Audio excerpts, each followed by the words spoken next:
A very good morning to all of you gathered here. Well, we have counted days. We have done countdowns, and today marks the exact date for our 2024 Catholic Business Forum. Remember, we're still running with the theme, Catholic Values in Businesses. Our challenges and opportunities to flourishing our businesses in everything that we do. We are about starting the program, and humbly, may I request the presence of Very Reverend Father Edward Nti to help us do the opening.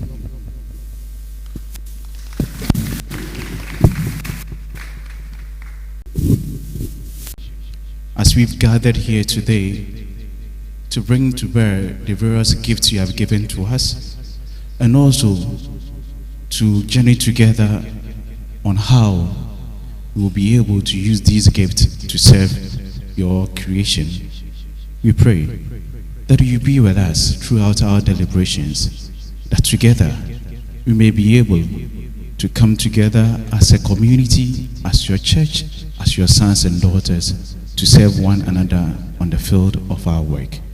We pray for all those on their way, that you bring them here safely. We make our prayer through our Lord Jesus Christ, your Son, who lives and reigns within the unity of the Holy Spirit, God forever and ever. In the name of the Father, and of the Son, and of the Holy Spirit. We should have had an interlude from the Mandona choir, but we will know their schedule. Most of them are workers here, and so by now they will be at work. I would want you to finish with the very last dragging of your chairs and putting yourself in shape for the action. And once we sit as Catholics, we must be known that we are. And so I will lead that we take just the first stanza of Nokwar Meya Catholic Asorba just to prepare ourselves fully for the action. Nokwar Meya Catholic Asorba Mobo Jimije Sehun Ye no kwar fuma Maso Musum Ara Mehum. Shall we please resume our seat?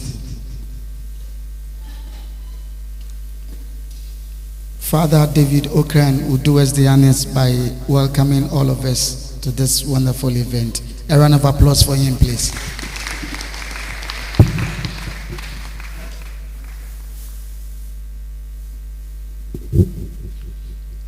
Thank you, Mr.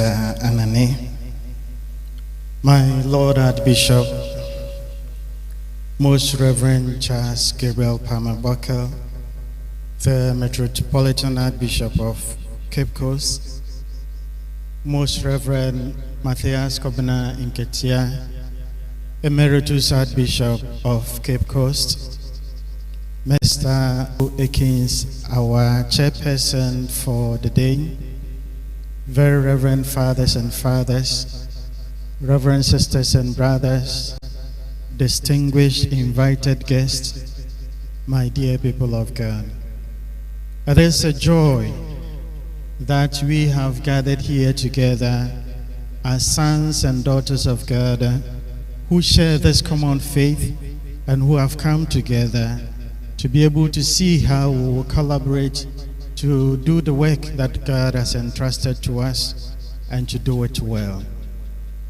On behalf of the Double Jubilee Planning Committee and on behalf of the Archbishop and on behalf of the Archdiocese of Cape Coast, I'd like to extend a warm word of welcome to you and then to express our gratitude that you've accepted this invitation to be here so that together we will share our thoughts on bringing Catholic values in business, to see the opportunities, to explore these challenges, and to see how collectively we'll be able to undertake this task, which is very important to all of us. We do hope that this maiden edition of the Catholic Business Forum would be something that will become part of the annual calendar of the Archdiocese, such that all of us would come back, share our experiences, and then plan forward. We are very grateful to all the organizers for the work that they have done in putting together the events for this day. We do hope that everybody will feel comfortable to be able to network, to engage, and to be able to share their thoughts on what they do, what they find interesting, and where they think that we can collaboratively work to be able to do business as people of faith.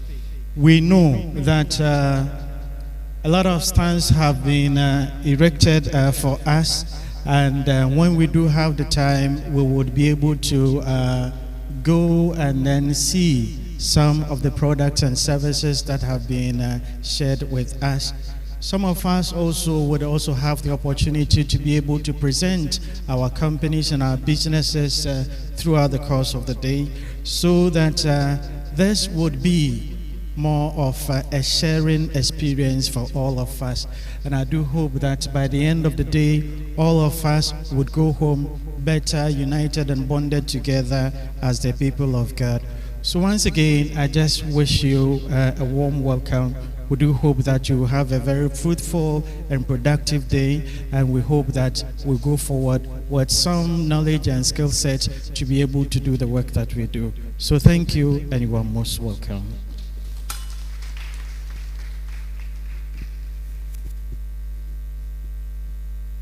Thank you very much, Father Okran, for that welcome address.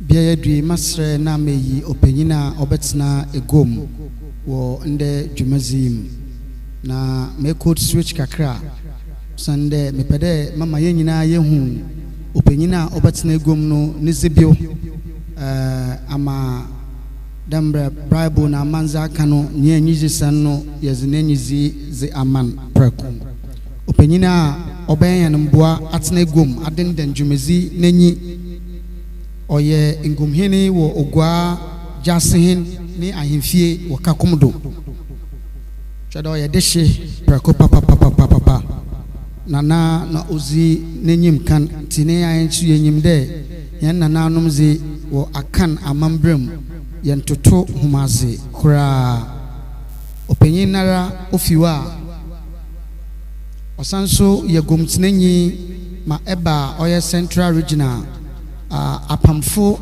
akese another afotifo wohwe Ghana National Chamber of Commerce and Industry openyini ono na oye one gomtina nyi narankasa so ye bia dwumazi bebre sininando wafafa na ejuma na orehwe ne njuma morokodo na oretete afofofo suma umrinya entete woye business anede ejuma yem naraso oye gomtinenyi ma Central Regional Guta oye Ghana Union of Traders Association naranyi openyina otna egom openyini aboni zina nso kakrana na enyim tinda mamaza aka ho nti samaka pokega nka mosod no nyinara enyim mesro si hie baby na se onye Roman dwumezi ana onye dwumezi fofora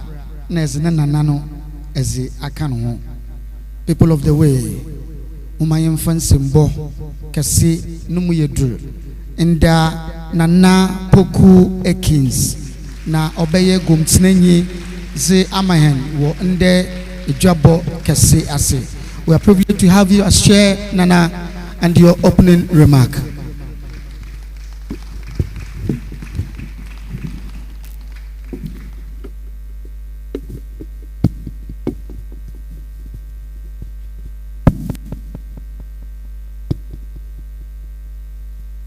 His Grace, Most Reverend Gabriel Palmer-Buckle, the Metropolitan Archbishop of Cape Coast.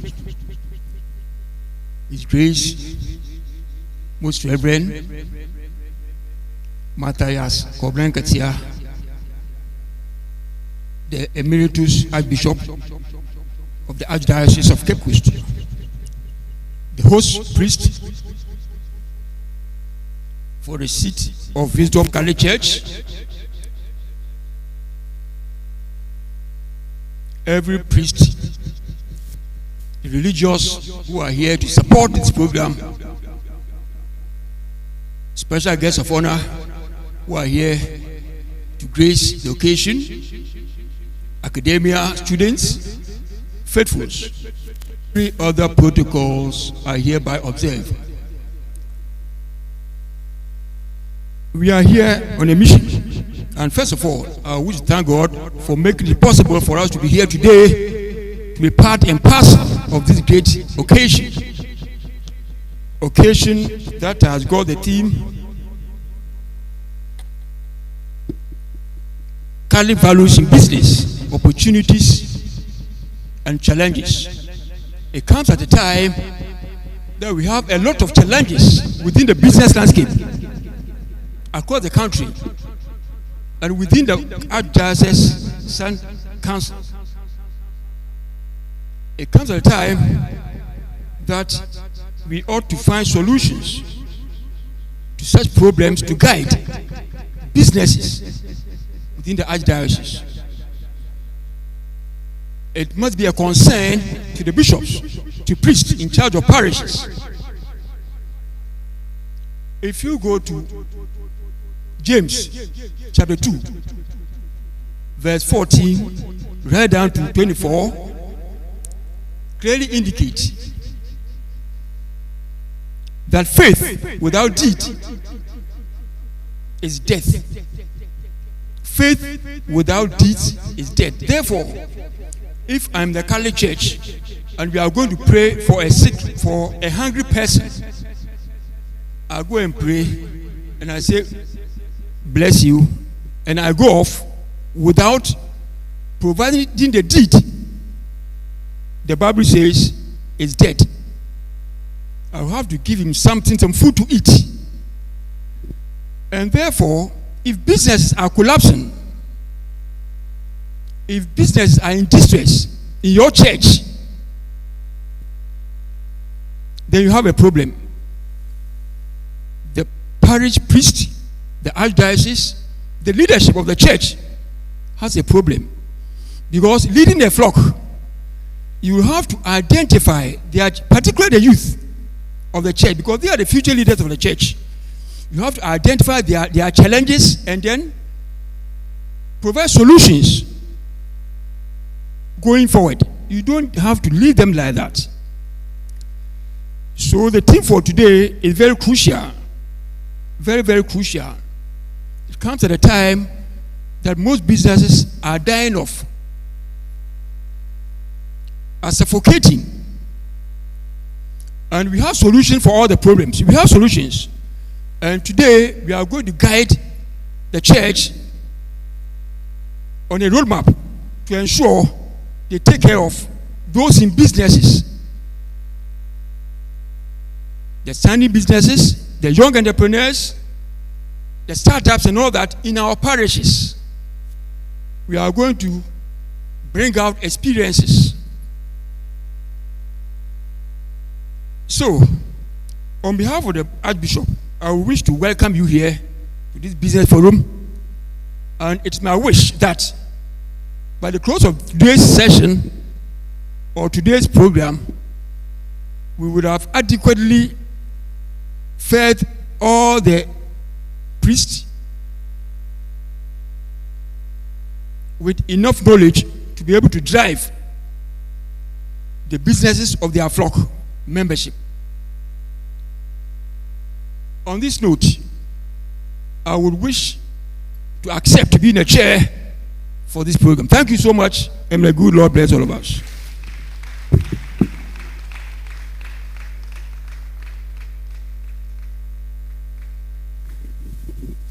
Ladies and gentlemen, please help me do it once again for Nana.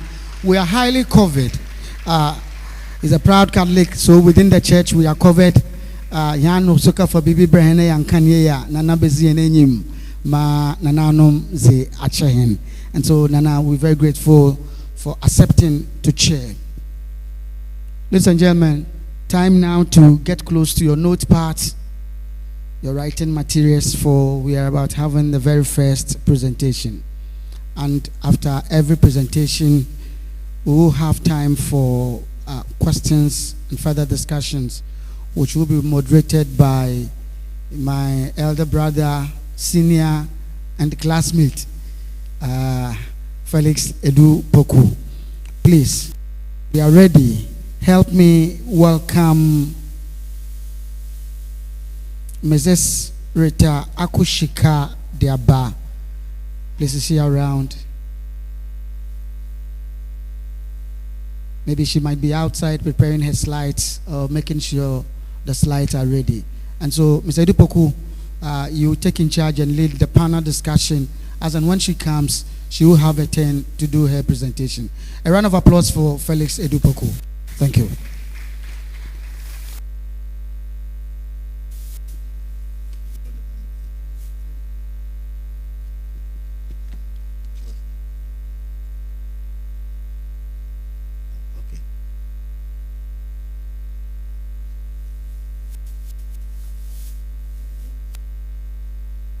Okay. So, good morning, ladies and gentlemen. And I want to stand on established protocols. My Lord the Archbishop, my Lord Archbishop Emeritus, this morning we are here to do a simple exercise. Of course, it's also important for the growth of our business. And at this juncture, I want to crave the indulgence of my panel members to kindly take their seats. The one representing the health service, kindly come up. When you come up, we will introduce you appropriately. Let's put our hands together. I see him sitting there. My brother, the one representing the health, who is coming to discuss the issue concerning Catholic values in health. You kindly come up and take your seat. Reverend Father Valentine Odum, kindly come up. Very Reverend Father James K. Eson, kindly come up and take it. Let's put our hands together for them.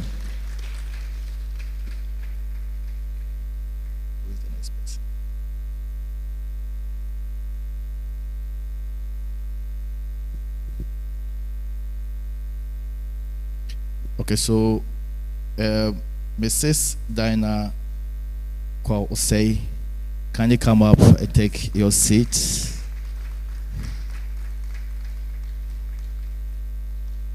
I think we are now set to start our discussion. But before we go ahead, talking about Catholic value in terms of business, I try to probe to know what is it. And through my search, I got about 8 summarized values.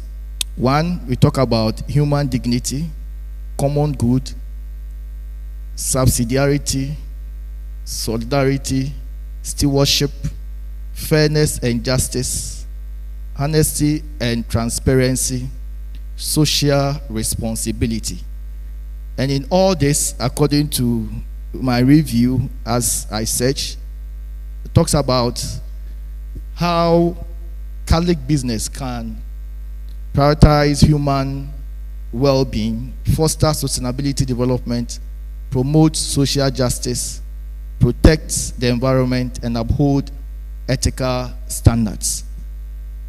With this said, we want to take our first input. Help me welcome Very Reverend Father James K. Eson to share how Catholic value principles can help us navigate investment. Please, let's welcome him.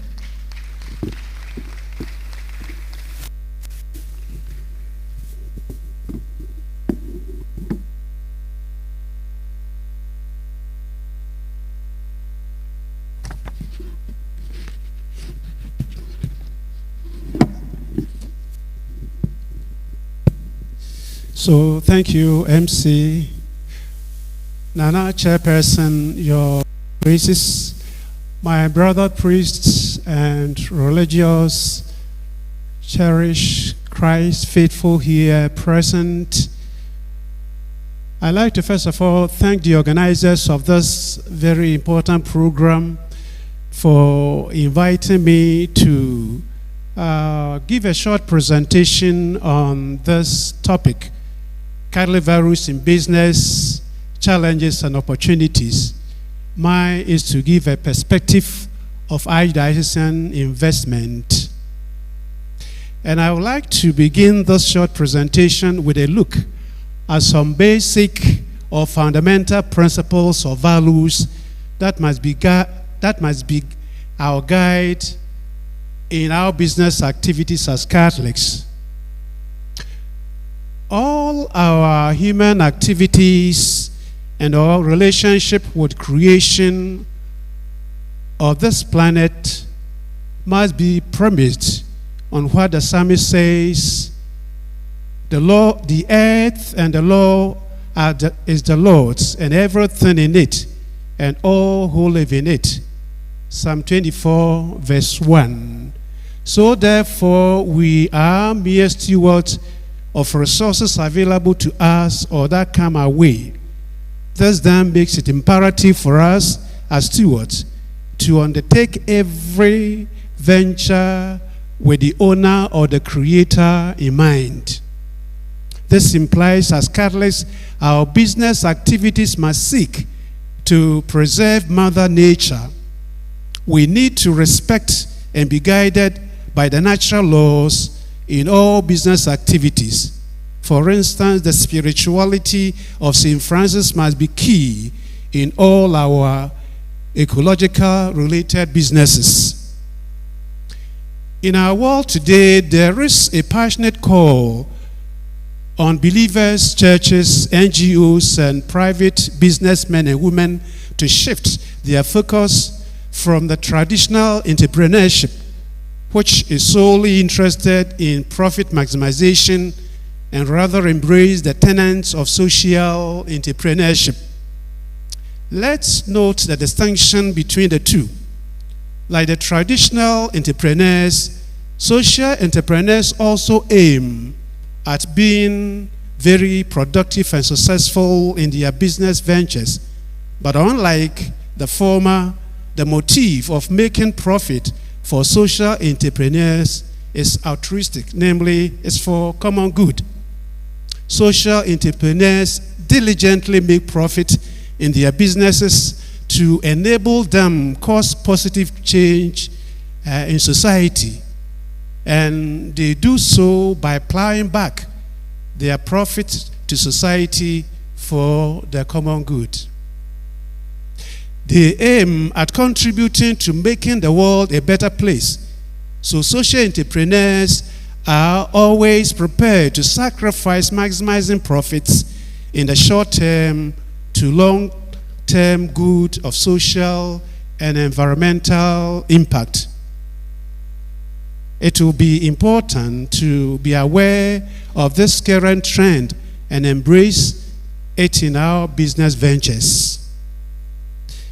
Now, let me just give you a brief history of investment trends and activities in the Archdiocese.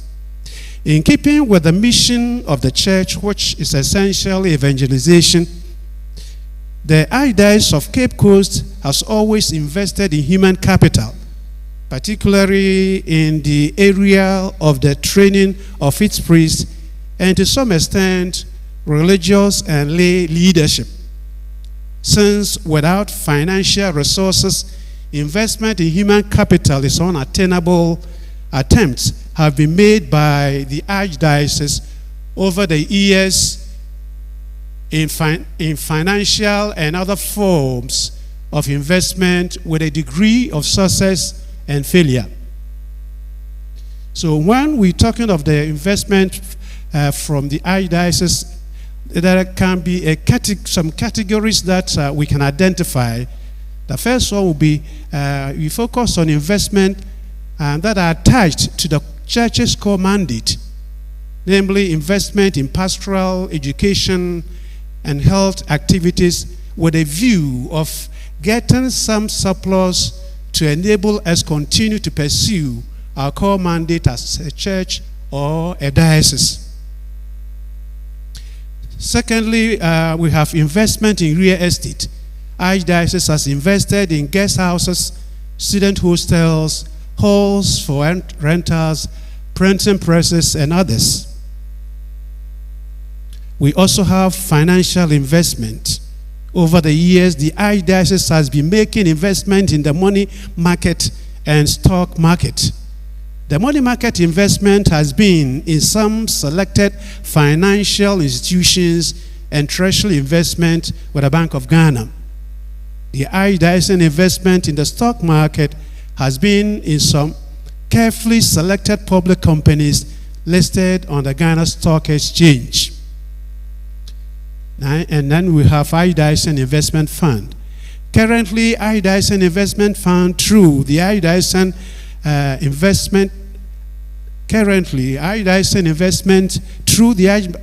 Investment Fund has been quite pronounced. The Archdiocese Investment Office manages a pool of different investment products from the parishes. So what has been the outcomes of our investment attempt? Have they been success? Or definitely there have been challenges. The pursuit of these investment activities has had different outcomes. While some have been relatively successful, we have had challenges with others. The first major challenge we face as a diocese with regard to investment is likely to be faced by all Catholic business people. And this has to do with business ethics. As a church, we just can't invest in any venture or business just for the sake of making profits. We are always to be guided by our core values and the ethical implications of the investment we pursue. And this restricts us and reduces our otherwise profitable investment opportunities. Now, to some specific challenges. With regard to our schools, hospitals, and investment in real estate, we have had a mixture of success and failure. The success of failure mostly come from management of our ventures. Generally, the church leadership appoints people to manage these ventures on their behalf. Where the church has been lucky with committed and good management, the results or outcomes have been positive. And the opposite has been the case with less committed and poor management. All is not that bleak. There can be some success story. But we can see some signs of hope and success with regard to the current Archdiocese investment. In the recent past, parishes are guided to put certain amount of their income aside specifically for investment. Savings and investment culture is now relatively prevalent in our parishes. This has enabled a good number of parishes to mobilize significant financial resources for some of the capital expenditure needs of their parishes. From their investment results with the Archdiocese Investment Fund, some parishes have been able to purchase vehicles for pastoral work and purchase parcels of land for the future expansion and growth of the church. From their investment result, still other parishes have obtained funds for their ongoing church building and other projects in the parishes. What the parishes have started with the Archdiocese Investment Office opens a window of investment opportunity to a wider areas or constituencies of the Archdiocese that can be explored. Now, going forward, some recommendations. Our business forum today is providing us a platform or an opportunity to rediscover our hidden strength and potential in undertaking our various business or entrepreneurial activities.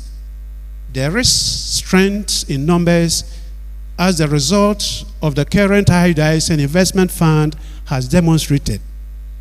As Catholics, we have our members in almost every conceivable industry or sector of our Ghanaian economy. We need to take advantage of this to propel our individual and organizational businesses for success. We need to network well to know ourselves and our businesses as Catholics at the parish, deanery, and diocesan levels, and strategically patronize our services and products. Such linkages have the potential of strengthening our Catholic bond and activate our Catholic membership. But then, as we take advantage of the linkages, we develop and do businesses in collaboration as Catholics, we must always be guided by Catholic values. Attaching higher ethical standards to our businesses is what we must uphold too, since research reveals that in the long term, it is the individuals and organizations whose business activities add value to our world and make it a better place, whose businesses are able to stand the test of time. Society and people generally want to do business with morally sound and honest people.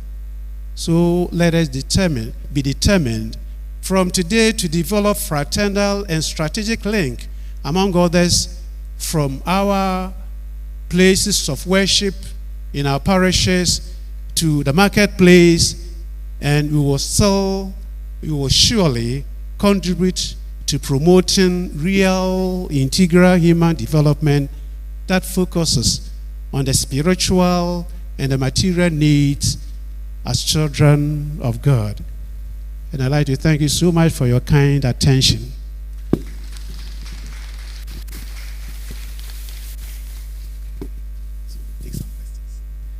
Thank you very much. Please, let's do it better for Father.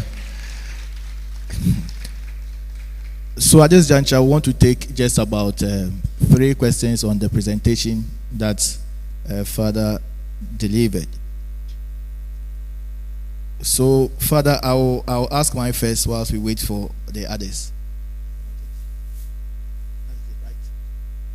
Okay, so my question is, I mean, listening to you, you first mentioned about the fact that one of the challenges that we need to overcome as Catholic business leaders and are taking business is ethics and values.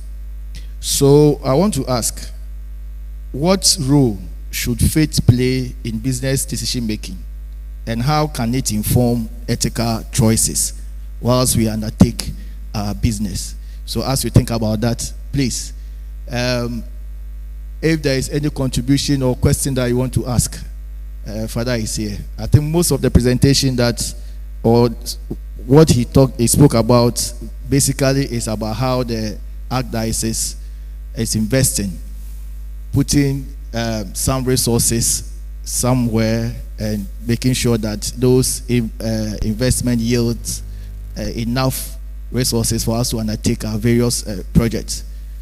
So at this juncture, if there are any questions that you want to ask, whilst Father think about the first question that I asked.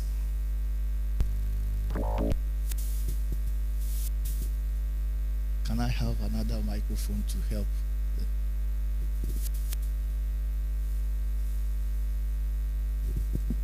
Father mentioned land, that the church has purchased land, and the uses will be for future expansion. I thought you could mention for farming purposes, because we know in Ghana we have fertile land. Wherever you put anything, it will germinate. Follow up, we used to have an agric office in the Archdiocese. So I would like to know, Father, if that office is still there or it is no more? Thank you. Thank you very much.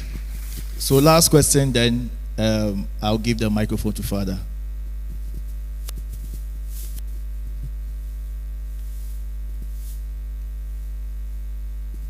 Thank you very much. Please, my question has to do with Prospect Lodge, that hotel. I learned it's for the Catholics. But to be honest, the place is very, very, very unclean. So I just wanted to know what we are doing about it. Let's put our hands together for all those who ask questions. Father.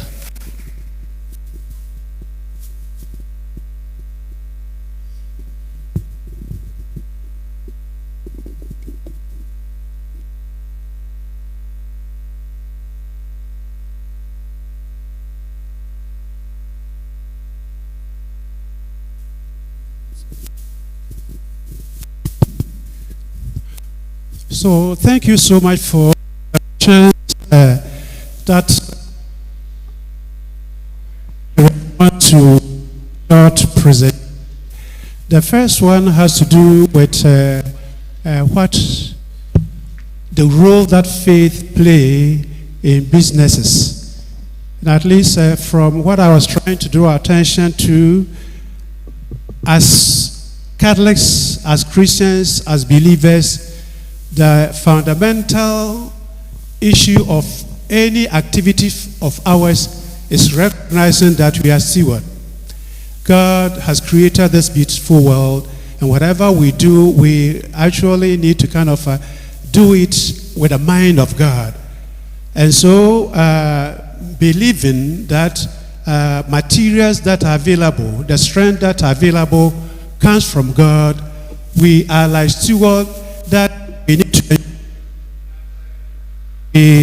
do it judiciously. We want to ensure that we get the best out of creation, out of our business activity, but being guided by natural law and the principles of how God wants us to add value to be co-creators on this planet. So if there is a relationship between our faith and our businesses, because as believers, whatever we do should be done in the context of why we are here on this earth.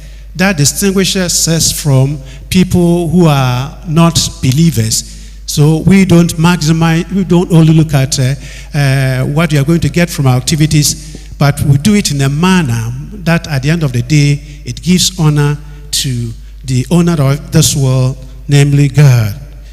The second question has to do with land.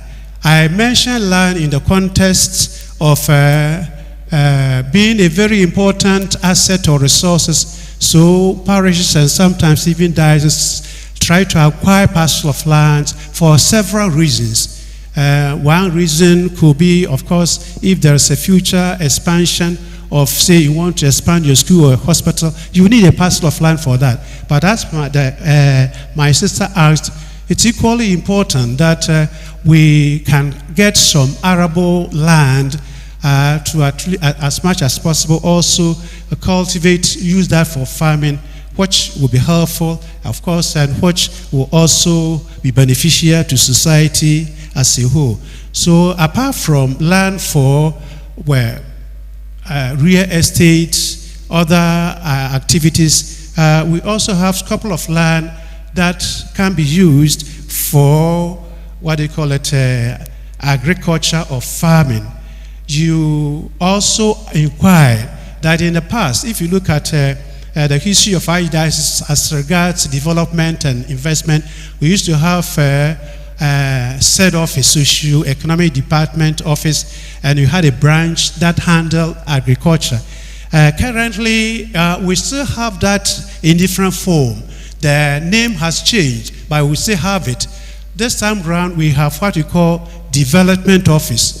A development office deals with any developmental agenda of the Archdiocese, including farming. So we don't, the name said it's no longer there, but at least through development office, the office tried to pursue other agricultural related concerns. The third question had to do with Prospect Lodge. And in point of fact, when I was giving my short presentation, I mentioned challenges. Prospect Lodge is a case in point. Prospect Lodge started amazingly well. The location was beautiful and things of the sort. And so we felt that given the location of Prospect Lodge, we'll be able to, as a church, we'll be contributing to accommodation. And then at the end of the day, at least we'll be able to more than break even, and the resources could be channeled towards churches concerned. But we had not been lucky with management. As a result, over the years, Prospect Lodge was run down. Happily, through Archbishop's intervention, and at least if you went to Prospect Lodge now, at least it has been renovated. And then at least it could be used for, if you like, renters and things of the sort, to be able to get something out of that.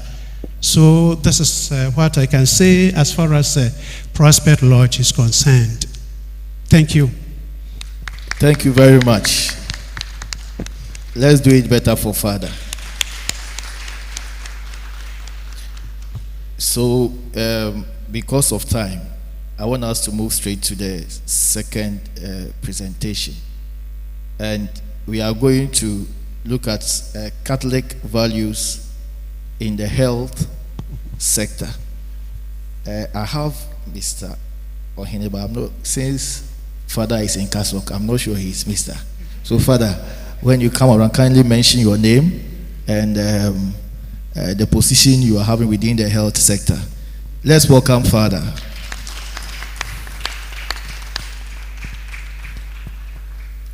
All right, thank you. So, Mr. Ohene is a staff at the Health Directorate, and he's currently on leave. The director is also on leave. I am secretary to the Archdiocese Health Board, so I've been deputized to do this in the director's stead. Your Grace Archbishop, Most Reverend Charles Gabriel Mabako, Metropolitan Archbishop of Cape Coast, and Your Grace, Most Reverend Matthias Kobina Nketia, Archbishop Emeritus of Cape Coast, and all gathered here, respectively acknowledging your statuses. I will do this presentation in two steps, and the first one will concern how Catholic values play in our practice of the health service. And the second will be for especially those of you who are in business who would want to seek opportunity in the health directorate of our Archdiocese and then to do business with us. Now, when Father Ison was doing his presentation, he mentioned some of the Catholic social teachings, and he mentioned the common good, and he mentioned also stewardship. And these are things that we ought to have and embrace, that as human persons here on earth, everything here that is at our disposal, we are merely stewards. Stewards not only to dispose of them, but to care for them. And that was the first command God gave, care for the earth, concerning his creation. And so I will not belabor those points anymore, but then the mission that we have crafted from the National Health concerns a holistic health care for the individual. Just yesterday we went for a board meeting, and the board decided to add training as part of the mission. So the health service seeks to provide a holistic health care and to also offer training for those who work under us. And holistic health care is about offering quality health care to the people. Quality in terms of not only the physical well-being of the person, but his whole being, both spiritual, psychological, then the physical aspect of the person.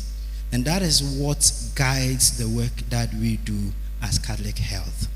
In the Archdiocese, we have 5 hospitals. We have one at Asimfusu, one at Breman Esikuma, we have one at Mankesim, and then Apam, and the last one at Budubram.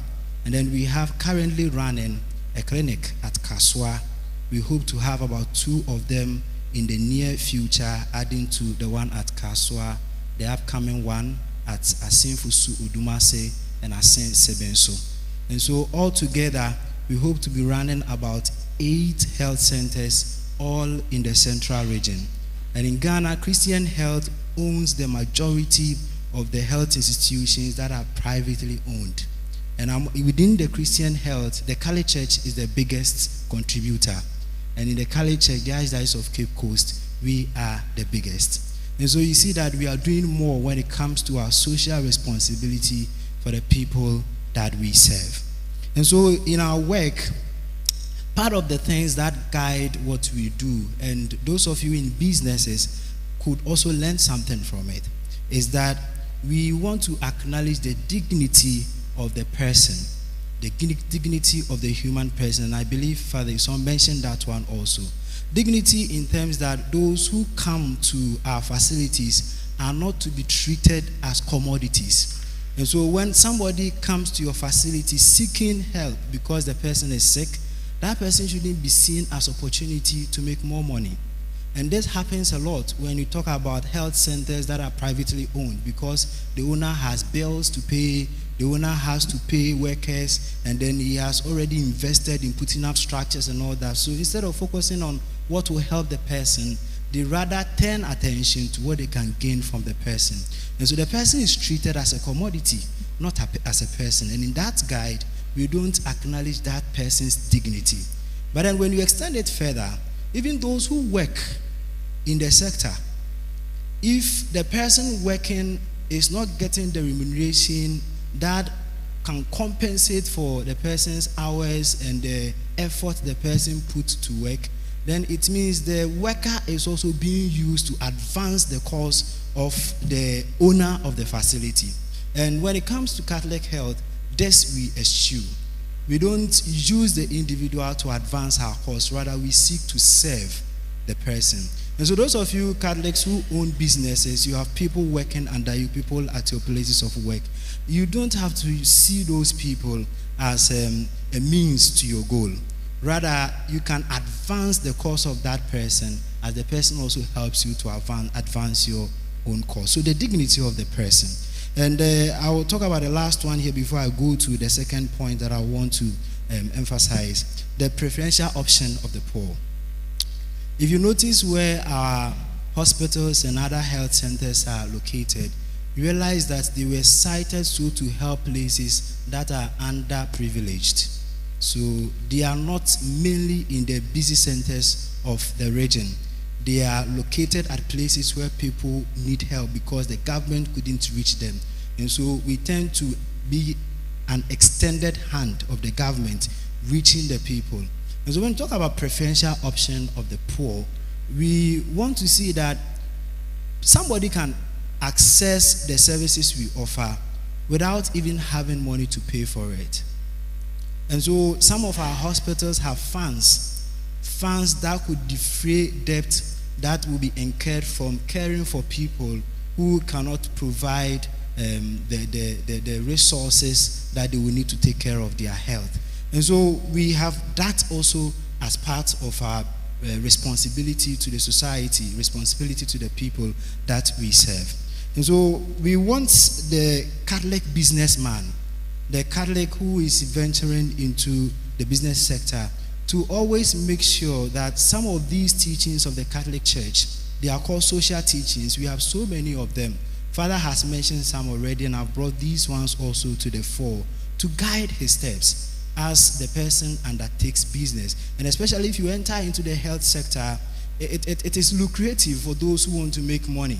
But it shouldn't be for the one who seeks to help humanity in the name of God, especially when you are Catholic. The second point that the director would want us to consider is about a business opportunity in our health sectors. We have a responsibility to provide accommodation for the core management members of our facilities.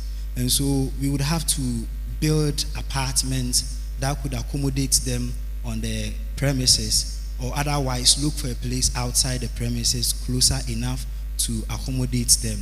And where we do not have accommodation for them on the hospital premise, it becomes difficult sometimes getting a place for these our workers. And so we pay huge sums of money to individuals who have buildings around to accommodate these our staff members whom we have responsibility to. And even apart from that, the number of staff that we have, people who are working in our hospitals, there are so many that if we have enough accommodation for them, we don't only ease their work by bringing them close to the facility, we also could be getting something from what we provide there. We have the land, but then we don't have enough accommodation. So Catholic businessmen and women, corporate bodies here, if you are interested in partnering the health directorate to build something on our premises on terms, we are open to negotiations with you. You come with your terms, we have negotiations, and then we agree to have something done. We have the land. We have the land. Fusu has land. Bremane Sikuma, talk of Apam, talk of Budubram. We have a place that we can put up this bit, but we are financially challenged because the hospitals have recurrent expenses that they have to be making here and there, for which they can't dedicate so much money into providing these accommodation facilities for the workers. And so I will give a number, the number for the health directorate. Thank you. Let's do it once again for Father Gideon Ewua. Thank you very much. So just as we did for the first input, at this juncture we are inviting questions, clarification, or contribution. So Father, my question as members prepare to ask you, he spoke about the fact that Catholic business leaders here should find a way of inculcating the Catholic values in doing business, especially looking at the common good. Now, you also know that when it comes to business, profit motive is number one. So I want to ask, how can the Catholic business leader balance profit motive with social responsibility? How can you balance profit motive? At the same vein, you want to get profit, you are also thinking about the social responsibility. Okay, so Father, think about it, and it's for all of us. If you have answer to that, when the time comes, you can also pick the mic and contribute to the question. So we are inviting questions from the floor if you have any question concerning the, okay. Kindly mention your name. Initially, we didn't mention our names. Can you mention your name? I'm Mrs. Juliet Obedato Mahama Awuni. I'm coming from Kasua. Father, you talked of accommodation. I want to see if you can broaden it a little. Maybe accommodation is very wide.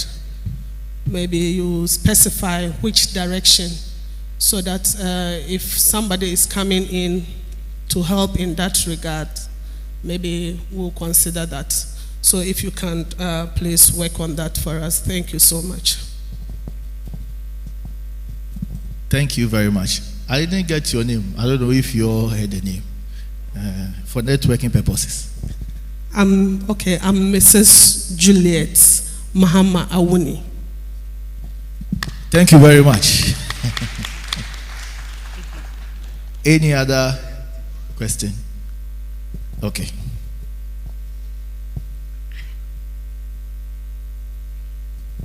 My name is Father Joseph Anyimedureko. Mine is not actually a question. You asked a question about how you can be profitable and ethical at the same time. In business ethics, they have something that to do good business is good for the business. To do good business is good for the business. So if you set yourself apart by doing very good business, people follow you. So in the health department, if our hospitals will make sure that they give very good quality service, they will get more people following them than they follow the other hospitals. So if you make sure that the business that you're doing, you raise up the quality of it, you make it good, it becomes good for your business. In the US, they had this experiment with people who provide ice cream. There is one ice cream vendor called Tom and Jerry. And they made sure, Tom and Jerry made sure that they used only organic material for their ice cream. And then they raised the price a little. And they advertised. And when people realized that their material was organic, they had a lot of clients. So to do good in business is good for the business. Thank you.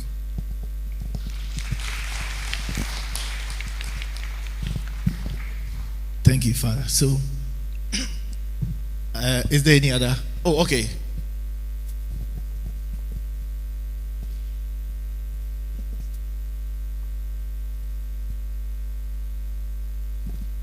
I think the problem is on staff accommodation. In my village, Bremenes Kuma, there is a Catholic hospital, but almost all the staff, they stay outside the hospital. When we look at the public hospital, the government hospital, we could see we have flats and bungalows. So in cases of emergencies, the doctors just run to the place and see to it.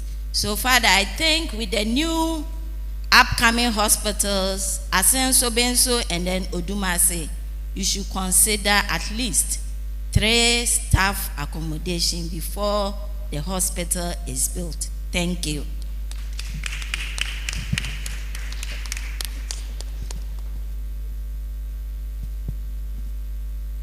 Thank you. My name is Peter Samgilade. I think it's an old concept about business. Business do not exist to make profit. Business exists to satisfy the needs of the people. Wherever you cite your business, you are there to identify the needs, and serving the needs of the people, also take care of the locality you establish your business. So this is my contribution. The concept has changed. It's not only about profit making, but identify the needs and satisfy the needs. And the people who are patronizing your product knows that you are satisfying their needs. That turns into profit for you. But if you are not satisfying the needs, then your business will go down.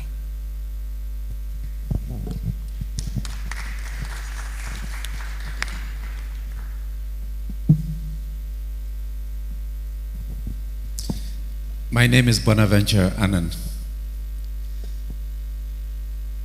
I just want to make a short input by way of responding to the question that my sister, Mrs. Mahama, asked regarding accommodation. As Father rightly pointed out, almost all our facilities have enough space or property, but we don't have accommodation for our staff. Is it possible for someone who is in the construction business to come and have a discussion with us to build staff accommodation so that we could accommodate all our staff, if not all, but a good number of our staff in our facilities? This is what Father is trying to, at the point that I believe Father is trying to make. Yeah, so that at least those who are in the construction business could come, since we have the land, but we don't have the resources. So we have the land. Is it possible for someone who is in the construction business to come and build accommodation for us, for our staff? Thank you.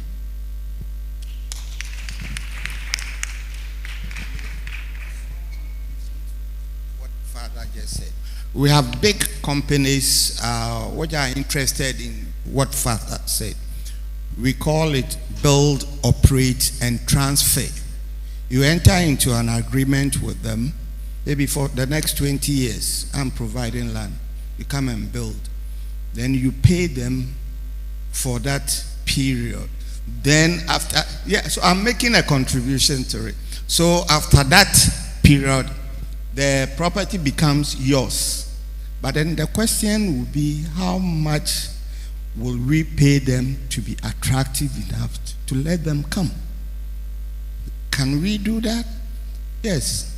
So I think we could, Giorgio, maybe after this meeting, 1 or 2 people can, the people involved, and we see. There are foreign companies which are interested in that. Thank you.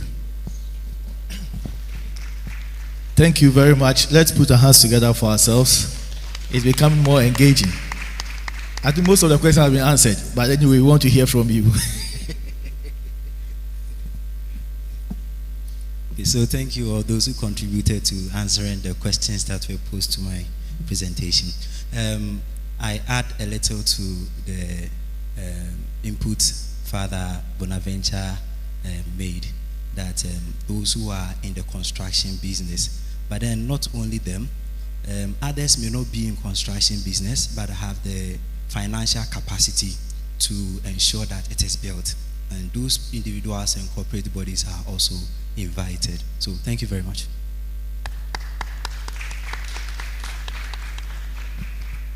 Thank you very much. So we are going to have our next input, and it's going to be on education. Let's welcome Mrs. Diana Kwao-Osei to present on education and Catholic values. Is to do effective monitoring and supervision, and then give evaluation of whatever we do at the end of the day, so that at the end of the day we take care of not just the human resources but then the other resources as well. The unit is managed by a head plus some few supporting staff. We have 187 basic schools, and when we say basic school, we mean it runs from KG, primary, and JHS. Then it makes it a basic school. But then we have 509 schools. 509 schools because some of the schools we have just KG, others we have just primary. In other communities we have just JHS. So that, for example, a practical example is Asin South, Asin Bosomadre, where we have just the primary as a Catholic school, but then the JHS is DA, and the KG shares the same premises with MA Zion. We have 3 government-assisted secondary schools, and then we have 3 private secondary schools. We have 12 preparatory schools or 12 private Catholic schools, preparatory, in the region. As I said, or as I indicated earlier on, whatever services or whatever values we render is before tertiary. But then, since it's Catholic education, occasionally the National Catholic Secretariat will ask us for data from Ola College of Education, since it's a Catholic school. So occasionally, by way of extension, we work or liaise with them. The aims of Catholic education units. Mainly it aims at propagating the gospel and also making sure that we perpetuate our doctrines, the church doctrines, so that the little beliefs that we have as Catholics, and then the simple practices that we don't want to joke with, we try to inculcate it in our learners, especially the Catholics. When they go to Catholic schools, they don't forget about genuflection, they don't forget about our recitals. Most often during the Rosary Month, May and October, we encourage our schools to at least, not everything, but say a decade, or if possible, 1 Our Father, 3 Hail Marys. just to make sure that we are perpetuating our doctrines. We are not dropping them.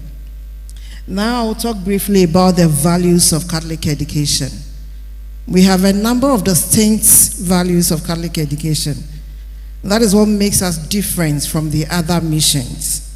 For instance, we look out to promote or to ensure the growth of the learners, their spiritual growth, as in terms of their faith. We make them understand that service to man is service to God. Just like we say every time, whatsoever you do to the least of my brothers, you do it unto me. So these are some of the things that we inculcate in our learners. Their spiritual growth, ensuring that they grow from strength to strength. So that is that. We also look out for discipline as a value. We don't joke with discipline. Because we know that I keep telling my teachers and my head teachers every time I go around that it's a school A because it's a discipline school. So that it ceases to be a school A when the discipline is dwindling, when it's coming down. So as Catholic, as a value, we don't joke with our discipline. We don't meddle, we don't joke with it. We make sure that there is discipline in the school because we believe that with discipline we can strive or we can be excellent everywhere. Then we can also boast of academic excellence as a value. And when it comes to academic, we look at the holistic development of the individual, especially that toddler from KG, or now some of the parishes, we even have nursery schools. So from nursery through to KG, primary, and JHS, we try to develop them. We try to develop their cognitive, we try to develop their affective, we try to develop their psychomotor. And we also take note of individual differences. We believe that every individual is unique, every individual is different. So that some of them will have high intelligence quotient, but others will be suffering from a number of malfunctioning that will not help them to, so that more or less they become dyslexia, difficult to write, difficult to read, or dyscalculia, find it difficult to put figures or calculate things. So those ones, we close our eyes on them and develop their psychomotor. We develop their skills. That is why we have a number of vocational schools as Catholics. Then also, we also look out for another important value, that is accessibility. Before successive governments introduce educational policy, accessible educational policy, or should I say all-inclusive educational policy, Catholic Education Unit was up to it. We have never put barrier for anyone as in terms of religion, as in terms of ethnic background, as in terms of somebody being abled or disabled. Our education settings or institutions, we don't have barrier. It is open to all. It's accessible to all. So that when it comes to the delivery of Catholic education, or when it comes to Catholic education being accessible, or when it comes to any education being accessible, you can count on Catholic education. And so I would like to end here by telling you that when you want to count on any mission school, count on Catholic Education Unit and you wouldn't regret it. Thank you.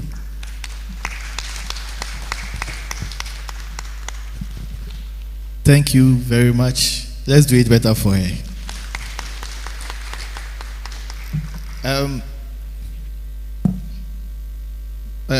Question and contribution, but as usual, I want to start. So, I didn't hear it in your presentation though, but I want to ask, what's the relationship between the Catholic Education Unit and the various Catholic second cycle institutions that we have?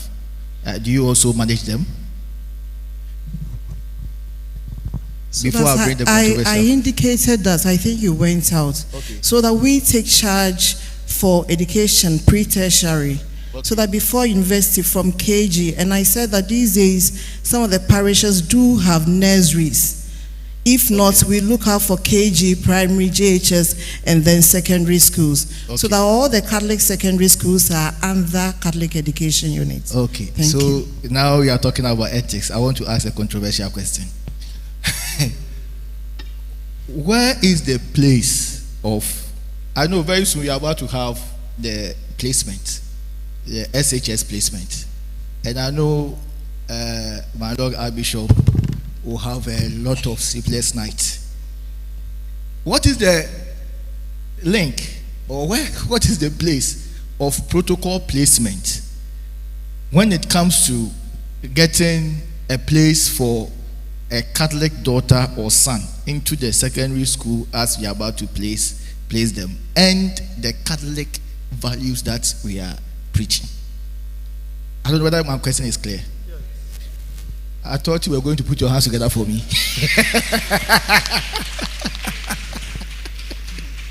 Okay. Any question? I mean, as Madam thinks about it, that we can all share.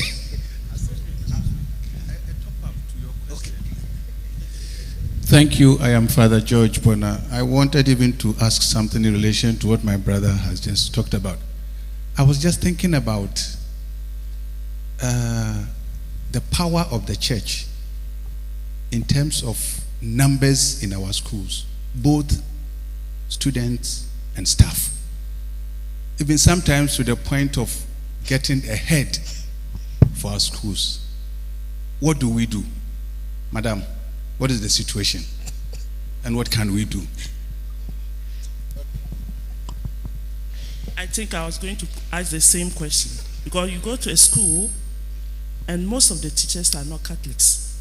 How do they inculcate the Catholic values in the student? Thank you. Hey, I'll forget them all. Let me answer some questions. Thank you. I'm Valentine. Madam, my question is just like they are saying on the senior high school.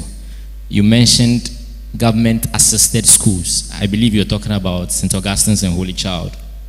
Now, we want our younger ones to have the values we are talking about. We don't want them to lose it. So some of them, in fact, most of them, they qualify academically. A Catholic child gets maybe 6 in BEC and can't get into St. Augustine's College. Sometimes it baffles us. So today, if you have answers for us, we would like to know. That is one. And two, when Father Ison was talking, he spoke of investment in diverse areas. We did not hear about investment into these schools, the ones that belong to us. How are we getting them to actually be for us? Thank you. Okay, so I think the education bit is becoming interesting. Let's allow her to answer the first set of questions, then we'll come for the next set. So, Madam. All right, so I'll pick your own, the very first one concerning placement. So we know that is a very big issue. And so we are trying to tell our Lord Bishops, that they should meet the minister and let them know that the schools are ours and they request for a percentage. I am sure when they meet that, their whatever will be granted. Because in spite of everything, they know that the schools are Catholic schools. But at times I think they are just using the power they have to, but I believe that when we push further, we'll be able to get a reasonable quota for Catholics in our societies or in our church. So that is that. The second one, where Sister said we don't even have Catholic teachers in our schools. It is well. Where do I start from? It's a pity. Sister, meanwhile, they are asked to indicate their religion, but I don't know whether some of them, they just write Catholics. But then currently, I think some of the priests are here can bear me out. Those who just came from training college, we have a number of Catholics getting Catholic schools. So I don't know whether this time around there is a Catholic up there favoring us, or they indicated that they were Catholics instead of simply writing Christians. So let's believe that it will change. But then those who come that they want Catholic school, we are able to influence them to get Catholic schools. That is assured. And then head teachers, that one we still have it. At the basic school, no matter what, if only we have a Catholic head teacher, we wouldn't allow, or they wouldn't put a non-Catholic head teacher there. Except in instances where there are no Catholic head teachers, then in that case we keep quiet. And at times even the Catholic, when you are pushing for a particular Catholic, then they will give you another Catholic that this person is a Catholic. But for all you know, that person is just a Catholic by baptism. He has forgotten all the doctrines and whatever, but all the same, we'll see the little we can do. Thank you. I think the investment bits and how we can get, so Father can help us.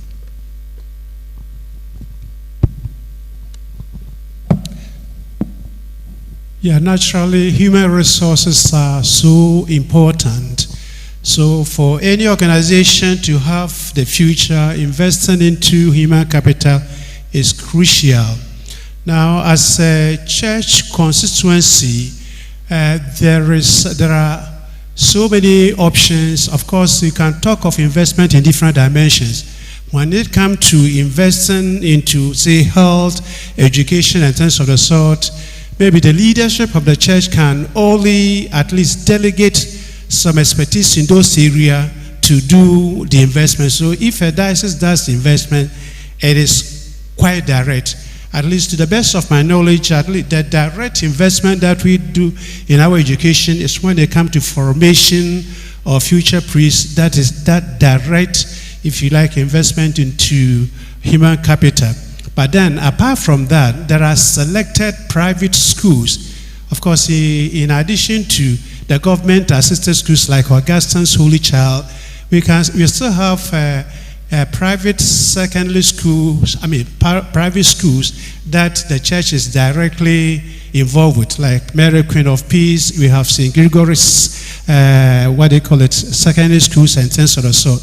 So the investment requirement for such schools is such that sometimes it is very difficult for the diocese to kind of invest 100% in such educational institutions. It needs partnership, and that is the reason why I will align myself with the recommendation that the health department made, that one of the purposes of this engagement is to see the importance of partnership. If you as an individual Catholic, if you have an expertise or the wherewithal to bring something by way of investment in education, I think it will strengthen the muscle of the church to be able to do more than we are currently doing as far as investment in education is concerned. Thank you. Okay, thank you. So I'll pick one from here and I'll come back to this, please.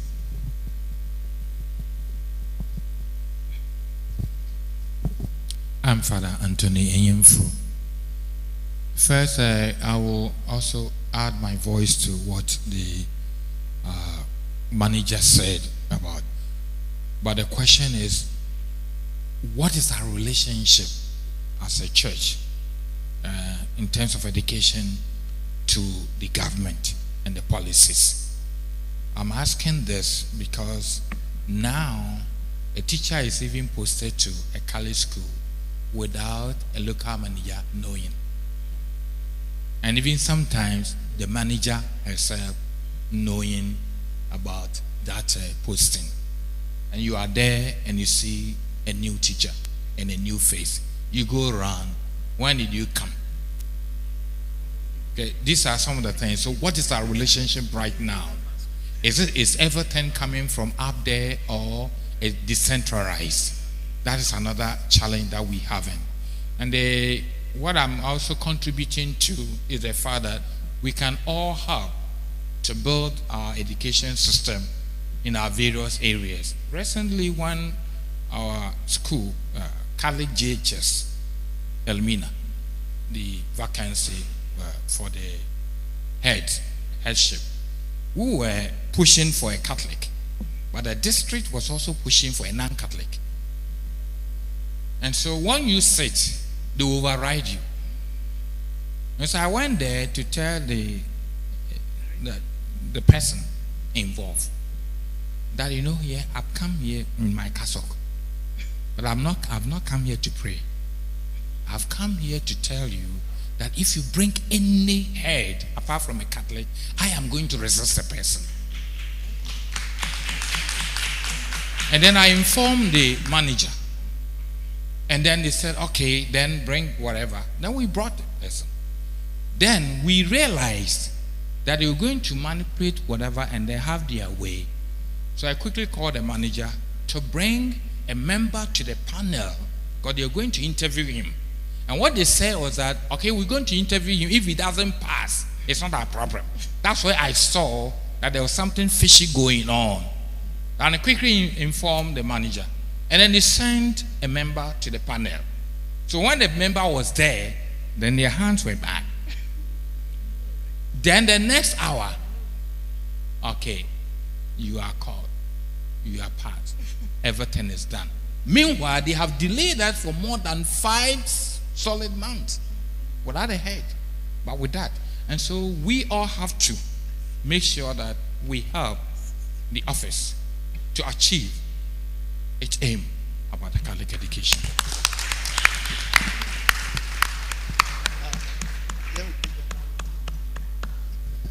Mpocha, we're from Mrs. Vivian Aquabintum. Oba hen education, in fact, in this year, I'm created my first note. Since I'm say, Maba from GHS, one Padam is no colony. The cost involved is over 10,000 going to GHS boarding. But here is the case: we want our children to learn our doctrine. But I hear Uncle say, "New schools no, your price na ma actually yentum as Catholics. Where they are schooling now, even when they have the rosary on the neck, the mistress will be complaining when you take it off and put it in your pocket." The senior one was at American of Peace. They brought in Muslims and staff. Before you realize, when it's time for mass, the Muslims, they will be hiding somewhere. They say, and before you realize, they will lure some of the students who are also Catholics, because children are children. They will mostly listen to their peers. In as much as you school nara yepada yema for more conversion and doctrine, while prize on your best stream and painful, while shana before mama hen. Secondly, yempede yebeye selective war in Zamabim. They be a year mostly day, but at times it's also the komaka credit to him. Because sabi nyan Zamain na also the year from ma obasenzama. Because my former would say one of nkomo. Nti as ebakado ye GBBI no. Before you realize ne binum so wa obasenzama was amahen. Because it's a look at the stand of American of Peace. It is not as effective as before. Young secondary schools. Secondary schools are even at times on Sundays to get a reverend to go and have mass with the children is a problem. Meanwhile, most of the secondary schools, yes, non-Catholic secondary schools, are a problem. And before you secondary school, no, and I work with other churches because when I suffer, they keep coming and coming. So before you realize now why you need faith, most especially those who are adopted Catholics. For those who are born into the Catholic Church, we know they will stay, but the adopted ones are the ones we fear for. But that's it. Okay, so let me pick 2 here, then I will come back to this space.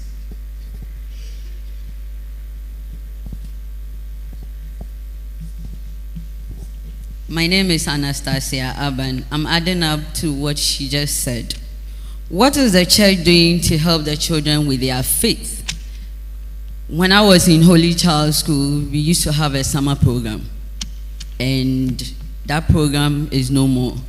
The free SHS, yes, probably the church is not pushing much. So we have left everything. You go to Holy Child School, they just pass by the motions, nothing. So now the question is, what are we doing as a church? Thank you. Faith and the schools. Okay. I'll pick last 1, 2, then 3. We are done.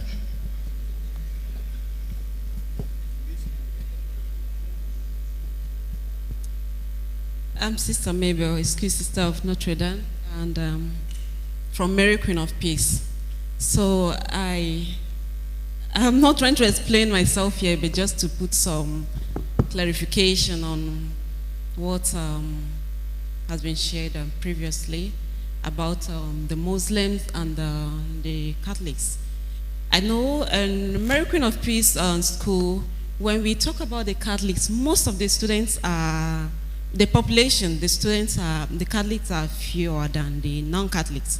But I can easily count the Muslim students. So there's nothing like the Muslim students influencing the Catholics not to go to church. Like even today, Father went for Mass before he came here for a celebration, and all the students are there in the chapel for Mass. And when it comes to any Catholic activities, we are all there. Sometimes we need to go there and hear what is, or see what is happening there before we make a statement outside. And one of the challenges I would say is that, being that most of our parents are non-Catholics, and the Catholic value is that we give education to everybody, and even giving scholarship to those whom we feel that they are educated, but they can't have education. And of course, we are very, very inclusive. And I think that has also been a challenge on us and the Catholic and schools, because most of these non-Catholics come in there, they take advantage of us, they want to get everything that they want, and some of them, at the end of everything, pull out their children to other schools and then leave us stranded without paying our school fees. So, of course, we want to give, we don't want to take advantage of those who come to us, but we need also to put a straight line so that they know that coming to it, we give them what they need, but they also have to pay or do also what they are supposed to do. Because if you go to those non-Catholic schools, you as a Catholic, they wouldn't even, you have to do exactly what they want as their own church does before they respond to you. So why is it that when it comes to us, because we are very liberal, or because we consider everybody, they want to take advantage of it? And they are the same people who go out there and give wrong information about us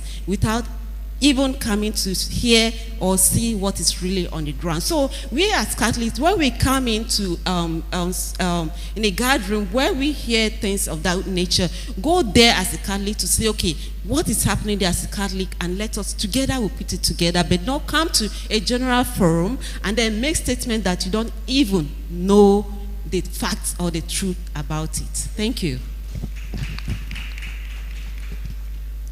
Thank you, the organizers. Please, Your Grace, Archbishop, I want to quote you. And you said, Catholics, we are victims of our success. We are victims of our success. Nkunyimna yezinu, wama yenya ahocha. Why am I saying this? We want human capital from foundation, but our training has a challenge. And whether they are teachers or they are health workers, where is the Catholic value? Where is the Catholic value? You said right that the Catholic focus on education is basically on the priest, not even the religious,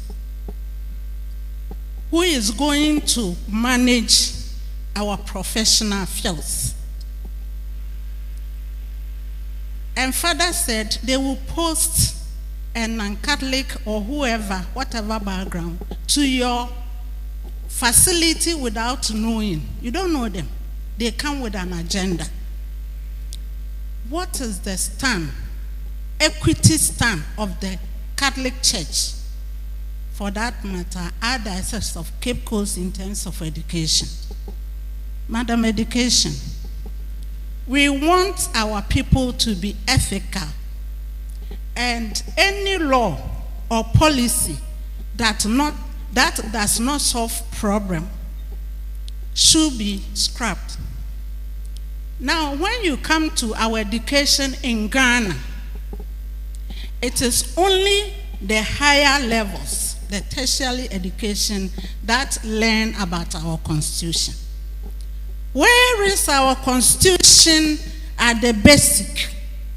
so that our kids will learn our constitution, that which directs us to be right. Now, when they go to the Catholic schools, and you said there are certain basic schools that you have in the district that doesn't have the continuation.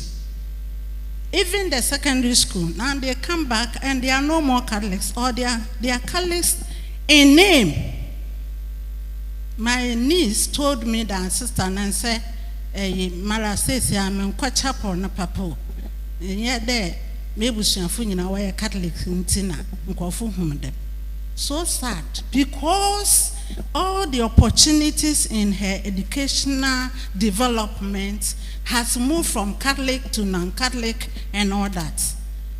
Where is the equity stand of the church in terms of our education, so that when they come to the health, when they come to the education, they will promote those values? Thank you. Okay, so we'll pick last person, then we take our final input.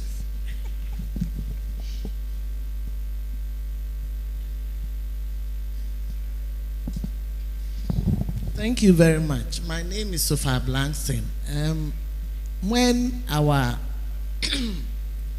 Mrs. Osei was talking about education, you got to a point, you said that sometimes you would need heads, but you get to a point that you don't have anybody that is qualified to be a head, so that you would need to accept.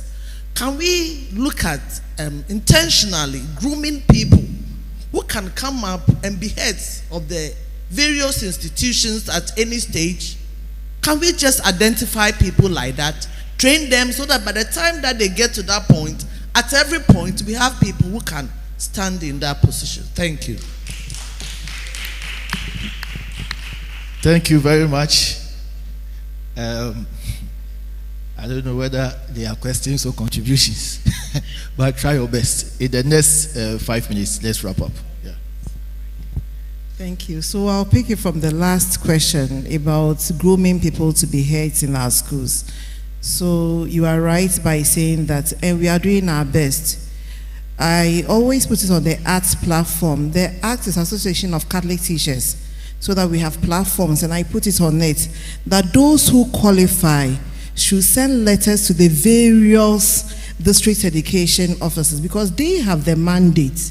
You understand? It's a partnership. We don't have the mandate again, but then they have the mandate. We do the recommendation.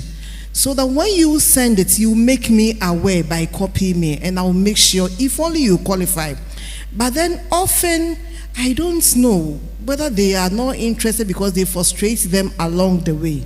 For instance, recently, by God's grace, we got a Catholic head right behind my office, St. Mary's Basic. When I came, the gentleman told me, Madam, I've gone for interviews so many times. But I realized that I had a number of recommendations about him from senior members in the Archdiocese. So I decided to push further. I told them, somebody is going on pension. I don't have any Catholic who qualifies, and I don't want any other person apart from Catholic. And so finally they gave it to the gentleman, though it's a girls' school. So later I was told that they were not happy at Metro office, that I insisted they take a male head teacher to head St. Mary's School. But then I didn't have any female who qualified. And now that we have not made the adverts, we have said it time and again. So maybe we'll all keep pushing. We'll all keep pushing. Next year, next 2 years, maybe we can all be ambassadors. A number of females will be going on pension. And I'm yet to see people who qualify or who are interested in the headship. So that is that for the headship. And then about secondary school headship too, we do same. We place the adverts and we tell people to rope in, to bring their letters. The other question about whether we still teach history or something at the basic school. Constitution. I know it's now under My World and My People, OWAP. And so, sister, I know that they do something like that. Thank you. And then RME too, by God's grace, because the Catholic Bishop Conference pushed further, they couldn't drop RME again. And so that is about that. Please, any other that has eluded me? Okay.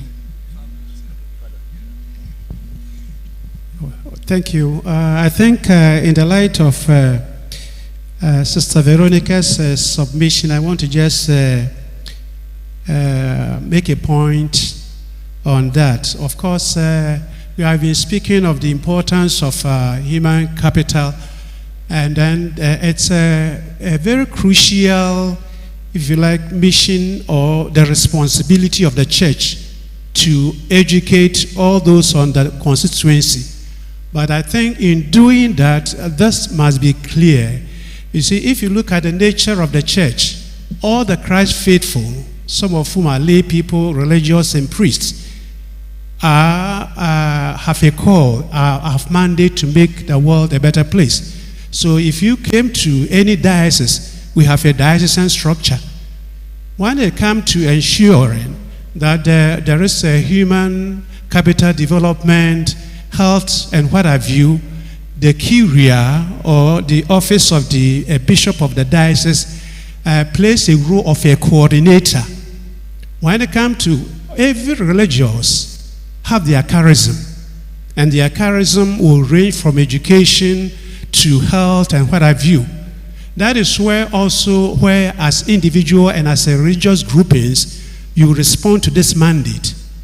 All that the diocese can do is to facilitate and so this. So if you come to education, although the diocesan leadership might not have directly contributed to education, if you want private Catholic schools with distinct Catholic doctrine, currently you can point to Brother Andre's Secondary School, Kasua out there. It's one of the top-notch schools out there. So the Holy Cross brothers are in partnership and collaboration with the church. Okay, and then of course your own school at Yeyano, Praso, and so this is how the church works. The Archbishop or the Curia facilitate in various departments of the church to ensure that we all respond to this mandate of making the world a better place through education, through health. So if you look at that with that lenses, at least you can have some appreciation of the efforts that the church is doing in responding to these needs. Thank you.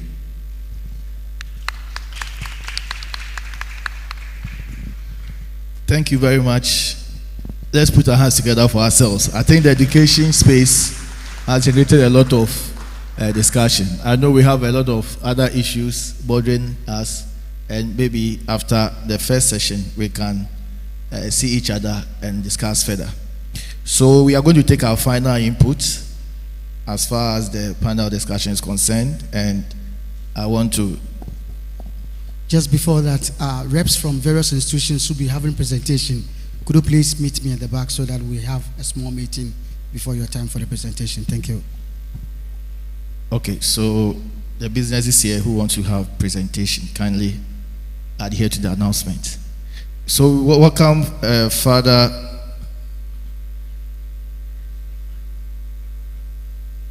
I'm too sure.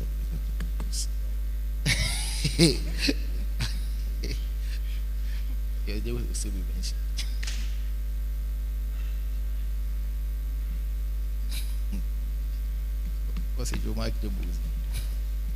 Okay, so we are going to discuss strategies for Catholic businesses, and to do that for us is Reverend Father Francis Valentine Odum. Let's welcome him.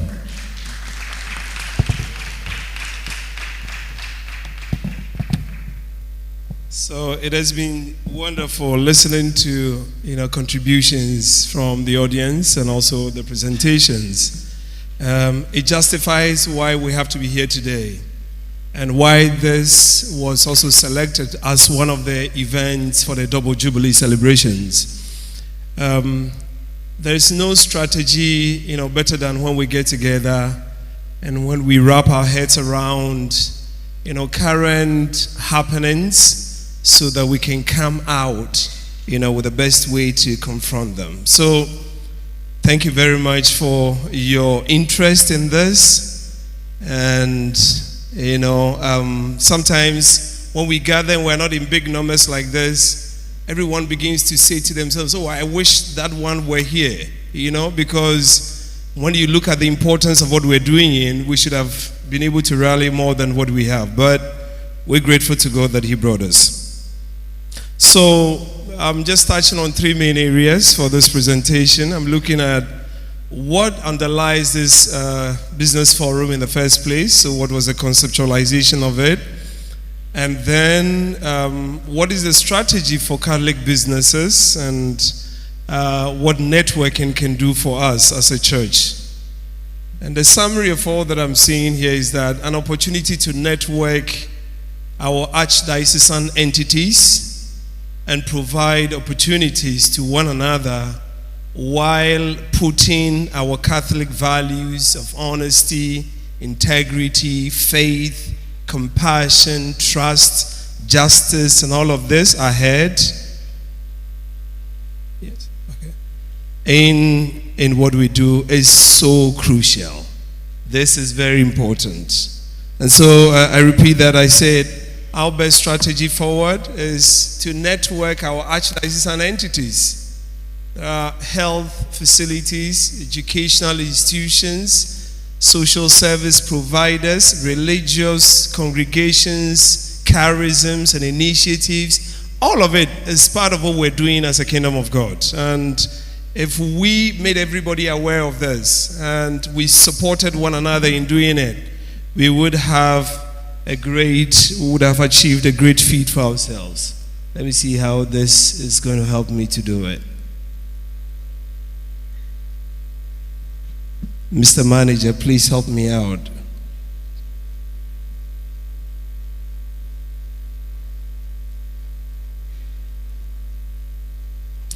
So I move on. I don't want to take much of your time. The church's mission is established for us. Matthew chapter 28, verse 18, Jesus bequeaths the mission, evangelizing mission to our church. He calls us to bring glad tidings to the poor. Okay. Just roll this one as the command. Okay, the church's mission. So we are to bring glad tidings to the poor, recovery of sight to the blind, proclaiming liberty to captives. And so this is basically what we do as a church. And all the church's institutions help to express this in our daily effort. So the church has a mission from Jesus. And the church, as all of us gathered here, baptized and sent to let our light shine in wherever we are called to this mission. And it is more pronounced also in the missions of the various ministries and all the entities that we have mentioned.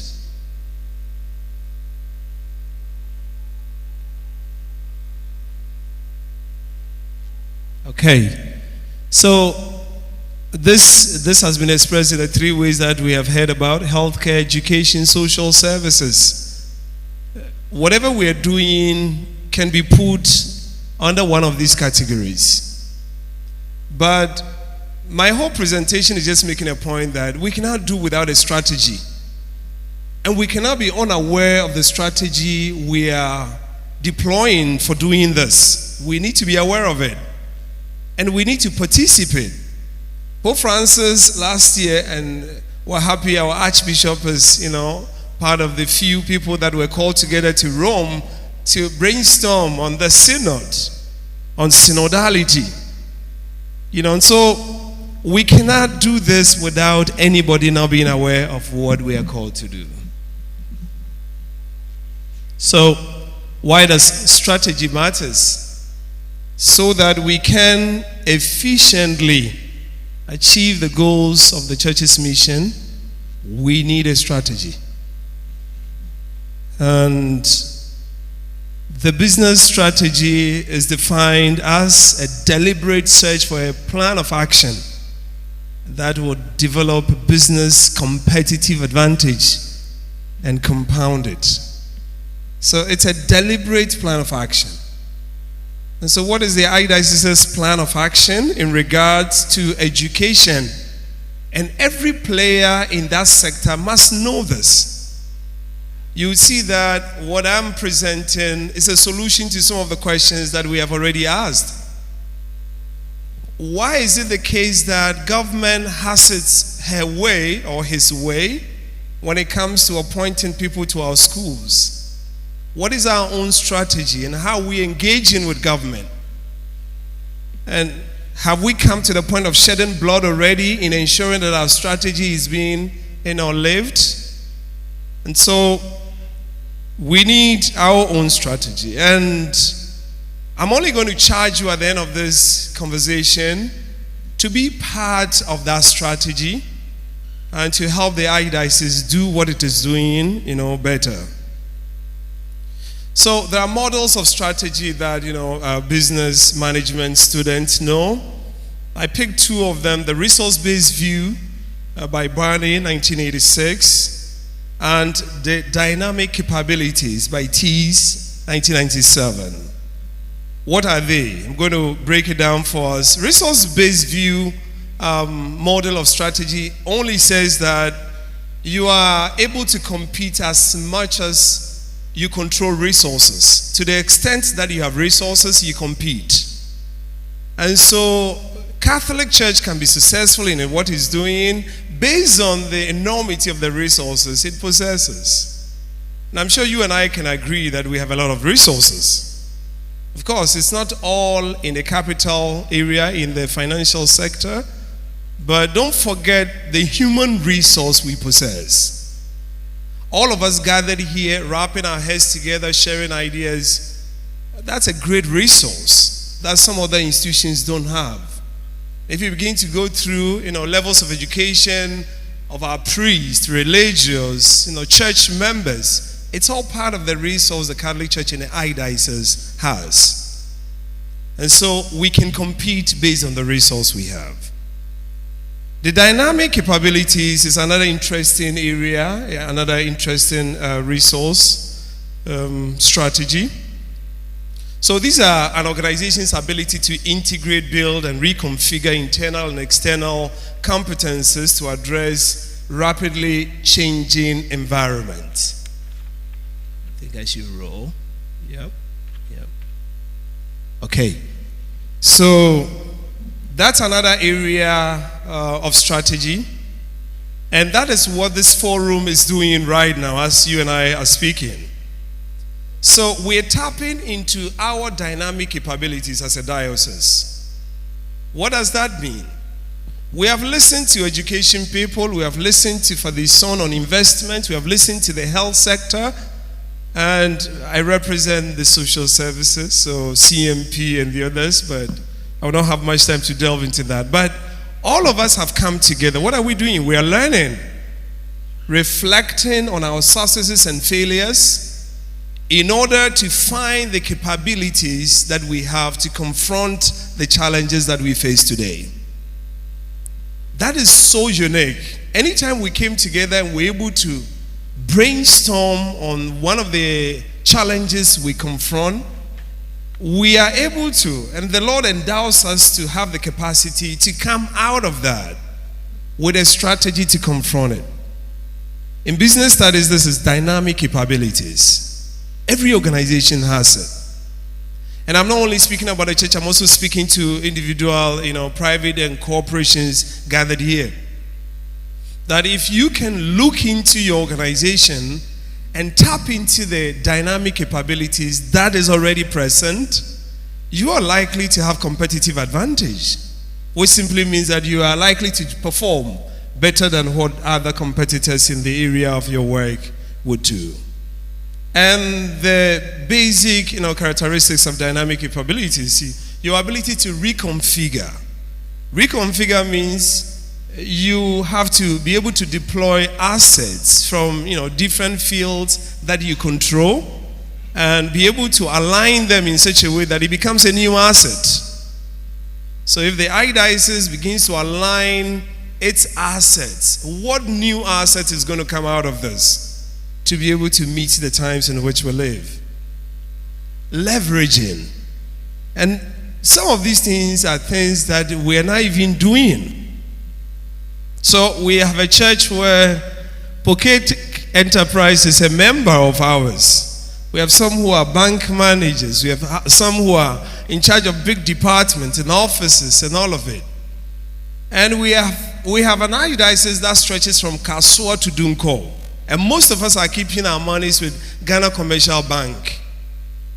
And what benefit do we get outside of, the normal thing, whatever interest, I don't even know today, that we get from them? Can we talk to Ghana Commercial Bank to build one facility for us at Mankesim as a corporate social responsibility? Because we do business with them and they get profit out of us. We can leverage on some of these things, these treasures we have already, for our own advantage. I mentioned learning. Integrating is what some of us are saying here. We're not able to see what is going on in the other side. So health is looking at health and is suffering the consequences. Health is suffering. Education is looking at education. Social services, the religious congregations. Each of us have become a competitor to ourselves. No, it's not a strategy. We're supposed to be so integrated in such a way that we are advancing on that cause. And without knowledge of that, we will turn in on ourselves and compete against one another. So, how do we put all of these together? That is why this business forum's purpose is to network. We want to be a great network. A great network is the best strategy for the Catholic Church in the Archdiocese and the world over. By networking, I mean developing connections and personal contacts to improve performance. And so that we intentionally invited people from the construction industry, from education, from banking, insurance. If the Catholic Church wants to put up a building, it needs construction people. Do we have Catholics in construction that are top-notch, that we can work with? Yes, because if we promote their business, we are promoting ourselves. And we should not go into the open market, not knowing what we look for. We should always, have that. So this morning's Mass was supposed to be for Catholic professionals. Maybe we didn't do a good job, we didn't get everybody, but at least we invited a good number of people. And yet, some did not see the advantages that inures to them, so they, like the Archbishop said at the beginning, they turned down our invitation.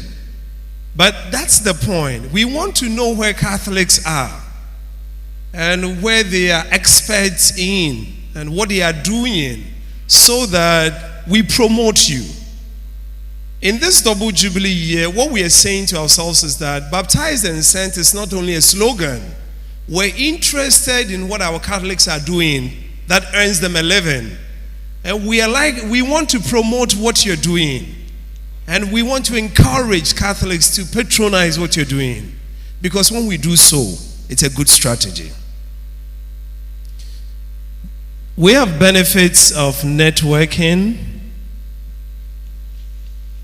And so when we network, we increase resources. If infant Jesus Chufupraso needs some help in some area that involves education, it taps into a common resource and that should be available. In that way, we reduce the cost of doing business, but we also increase the resources available to us. And we help what is called knowledge sharing. Knowledge. We put knowledge at the disposal of one another. And we develop human capital through networking. As we gather here, I'm sure next time when we're doing this next year, we have a lot of human resources that we are going to use to do this. But before we did this, probably we didn't know. And it helps economic growth in the long run. So, I don't want to take much of your time, but bringing my conversation to a close, I want us to practically identify 3 organizations present here and connect with. It shouldn't be difficult to do. So connect with some organizations. If you're coming from education, see somebody from health, see somebody from the social services, look at a religious congregation, talk to someone. Don't be afraid to talk to somebody and connect with 3 organizations. Take their names and numbers. And we want, as a result of this forum, to be able to publish a directory of all businesses owned by Catholics and also owned by the Archdiocese and make available. So you can have a source to go to, and then know the expertise available and the competences that already, God has blessed us with. By way of conclusion, my dear brothers and sisters in Christ, creating a network among Catholics and Catholic institutions to enhance the mission of the church is the goal of this forum. Churches can connect more than we are doing now. Our institutions can connect and learn from one another. And we should have a database of what Catholics are doing. Like Madam was saying, that sometimes we need heads for our schools, and somebody is ready, we don't even know. Is there a database we can easily fall on and promote? Because this is important. And also, as was responded to when the question of the schools came up, if Archdiocese wants to have 100 professionals in the next 10 years in a certain area, the Archdiocese must put its right foot forward and be able to, help to make that achievable. It is possible. We have to make that achievable. And so, the final point is a call to action where we all work together to achieve the goals of the Catholic Church in the Archdiocese of Cape Coast. Thank you very much, and God bless you.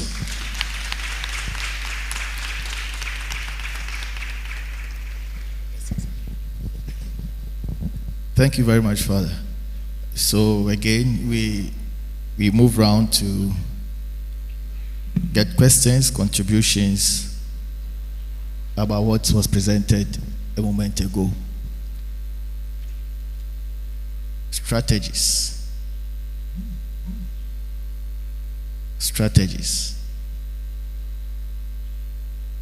Questions. Inputs. Suggestions. Strategies. So this one is a practical one, because I said we should call to action practical. So Madam Education Manager, I want to know your relationship, your directorate's relationship with the privately owned Catholic basic schools. Because a question came up concerning school fees and how it's suffocating parents. Because of that, a lot of the Catholic parents, they've moved their kids from the school to other schools. It's part of the networking thing that, Father, so it's a practical thing. I want to know the link. If there's nothing like a link, maybe right from here, we see how we can establish that. As she answers, let's think about what we can contribute towards the strategies that Father shared in terms of questions or contributions. Thank you very much. Okay, all right. So that concerning that particular school, Cornelia Connelly, I don't want us to mention. No, Connelly, I just want to know the relationship between your directorate and the privately owned Catholic institutions. So I don't want us to mention any. All right. So that there is a link. The fact that it's a Catholic school is under the Archdiocese and it's under the Catholic Education Unit. And just that we need to strengthen up the link. That is what I will say. We need to strengthen it up. And we are trying to do that. The Archbishop is aware. We intend to write to the private Catholic schools, especially those ones handled or being handled by the sisters. We intend to write to them, and then we hope something fruitful will come out. Sincerely, we are working seriously on that. Thank you. Thank you very much. Okay.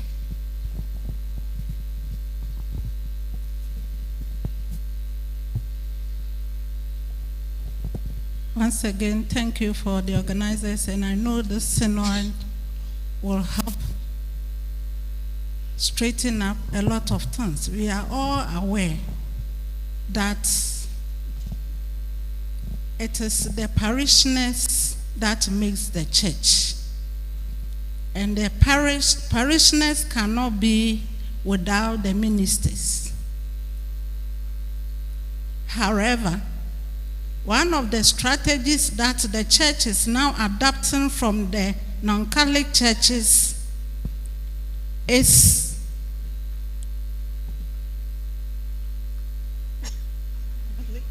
fundraising, appeal for fund.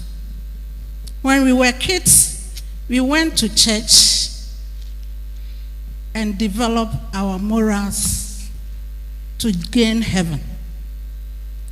Now, we go to church, and appeal has become another thing that the church is also using. My question is, since this forum is looking at what the parishioners do, what the church does to gain resources, that is why I said it's good. But now, as I'm speaking, when we do the appeal and we call for the 2,000s and the 5,000, do we know the work the people do? Do we know where they generate the income? So if this can capture every parishioner and what they do, then with current networking, let's contact the people in private instead of calling, so that we don't know the source of them. Because if somebody comes to the church and is not Catholic, during communion we will announce this one is for Catholics who are prepared. It's not even for ordinary Catholics. But when it comes to the fundraising, everybody can contribute. Thank you. MC Kojo Anani, where are you?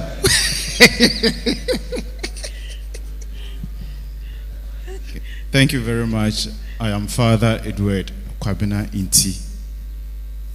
As Father Valentine made us aware, we are trying to network. But I believe this network will only work if I know you are serving me the best. And so as we aim and plan to network just to help ourselves, let us also make it a point to make sure that our services we are rendering to ourselves are the best.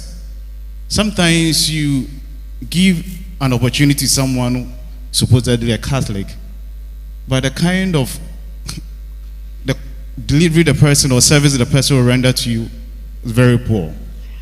And so let us also be cautious of that. And again, I also believe that if we want the best, we should be ready to spend. Sometimes we are not ready to spend on things that are very much important to us. And so let us also make that a point. That if we are trying to make sure that we project ourselves, then as we try to give or rely on the parishioners or the faithful to give us the best of their services, we also as a church must also do our best to employ the best people, especially when Father Eson was making reference to management being a problem. Why should we always rely on just, he's a Catholic, let us employ the person, just like that? No. I think in matters of principle, there's no compromise. If we want the best, let us also fight for the best and make sure that the services we give out is also the best. Thank you. Let me go up, please. Let me go up.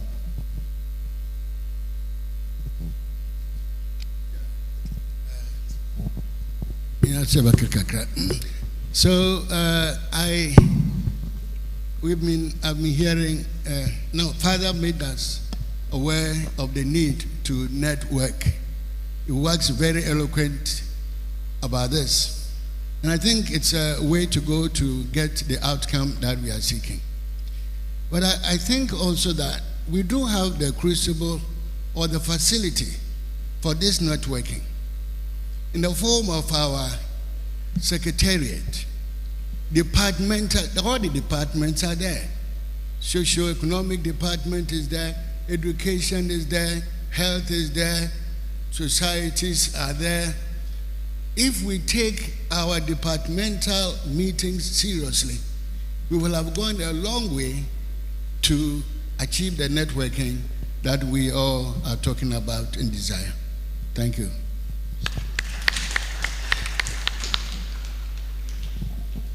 Thank you very much.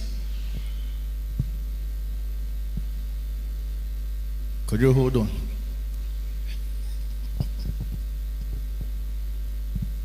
I'm making a contribution to the management challenge the church has, and in Ghana as a whole. But then as a church, Jesus' teachings give us some of the principles we need to apply to deal with management problem. And I'm citing the parable of the talents and the tenants of the vineyard. With the parable of the tenant of the vineyard, when Jesus posed the question, what would the landowner do to them? They gave the response, he would take the vineyard from them and give it to those who give the returns.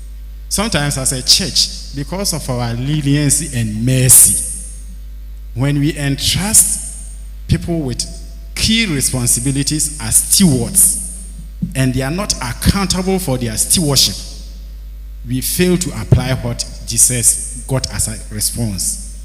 Take the vineyard from them and give to those who give the produce when it is due. Then with the parable of the talents, those who did well, they were praised. The one who hid the talent, he was not spared. And these principles are biblical principles the church must apply to get the needed results. Thank you. No mercy for the cripple. I have a plea standing on the last speaker's address. In our parishes, these business people live with us within our parishes. They contribute and sometimes they sponsor other programs. If nothing at all, they give offering. Could we have a minute or two after the Mass for social announcement to advertise what they do, having checked really if they do not conflict with our doctrines? If I have a business, if I have a lab, if I farm and I produce potato, I do that, you could write that announcement.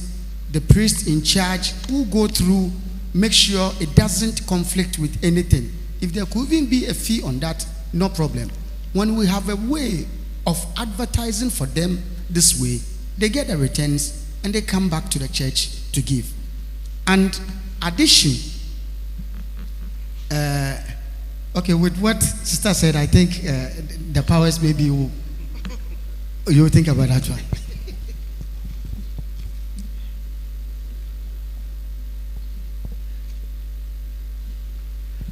I have a question and contribution. What Father Odum said, I want to ask, what strategies do we have as a church the next 10 years for the secondary school? Now it's free SHS. So as an Archdiocese, we are 75. What strategies do we have the next 10 years against the schools? And then with Father's contribution towards giving businesses or job to the Catholics, what they render back, is it good or not? Sometimes you sit in a panel about 10, we have about 9 being Catholics. But the question is, do they qualify? So I think we should also try our best to teach the children what to learn in school. It's not, we have to take you because it's a Catholic business.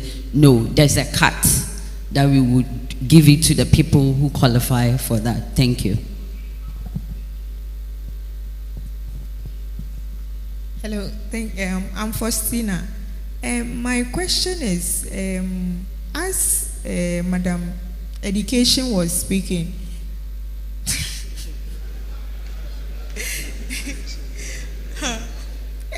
she was saying they normally post the adverts.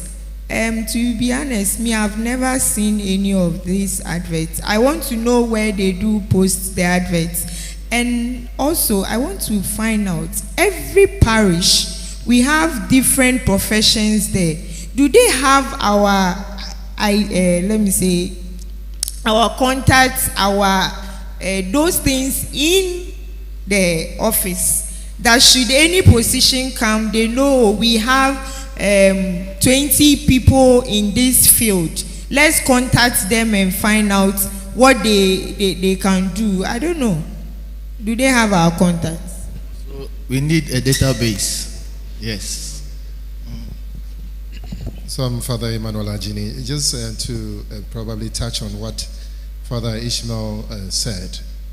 I think the bit that probably we also need to pay attention to is that, yes, so I'll take whatever belongs to me as the owner of the vineyard. But the next question is that the person who I hired, if the person ever performed well, am I only going to take my vineyard for him, or I'll take him on? Because there should be that level of accountability. And I think it's something that we need to pay attention to, that if we are hiring people, we should probably pay attention, as Father Odum said, the strategy. There is a format for hiring. There should also equally be a format for firing, so that if the person does not perform, I know that I'm following those laid down procedures. Thank you.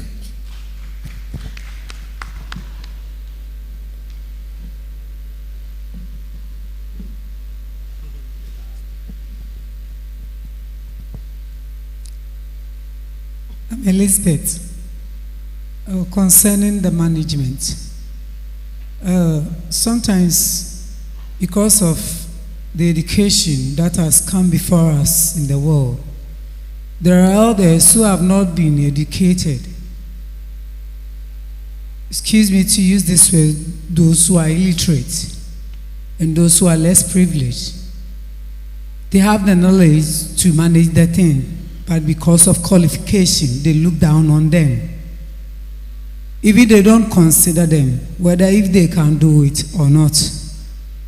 So as a Catholic, when we are applying, and mostly if we know the way that we are going for belongs to the church, if you want to know the truth about the person, you can inquire the baptismal card and interview him or her in a few minutes to know whether if the person is a staunch Catholic or just on baptismal, and how best he or she can put an effort in what you want to render to him or her. And sometimes too, when it comes to the field of commitment, we lack it because the job or whatsoever that you are doing is not yours. So the salary that you earn is what you are emphasizing on, not looking on the way where you can put in much effort. When at the first speech they were talking about us doing a good thing.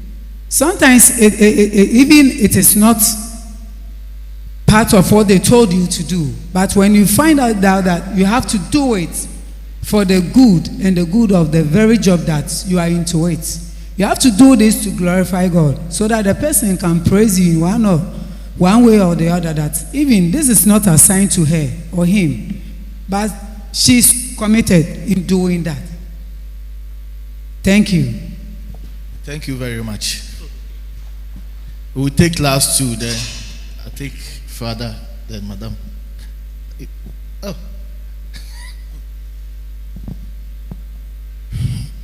I'm Father Anthony Yinfo. I think Father was talking about strategies. I think now it's time for the diocese to enforce that every parish comes out with a strategy plan, and then you work within the plan, so that if that a pastor is transferred and another person comes, you will not just do whatever they want. Well, you have a plan that you follow. But what we are seeing now, and it's really affecting the church, that a pastor comes and he's saying, I'm going to do A, B, C. If it doesn't fall within the strategic plan of the parish, then he cannot. Because you draw the plan, let's say 5-year strategic plan, and maybe 5-year, whatever, you were transferred. Someone who is coming, you have the committee, you have the structure, and then they will take you on if you don't go by the strategic plan. And that should also come from the diocese as a whole, stemming from that, so that we can also deduce from that. And what Father said, for instance, that those who did not perform were punished, it's time we take radical decisions about certain things. Like you go, somebody is going to be transferred, and then there's a lot of things done. You don't just transfer the person. You transfer the person, you transfer a problem. So we should make that person accountable for what he has caused. Because it's not only for the lay people who are in positions, but for us too.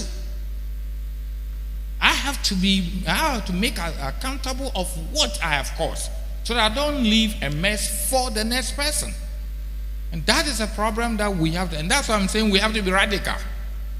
Otherwise, what we are saying, it will be there. And so that's my submission. Now it's time to be radical.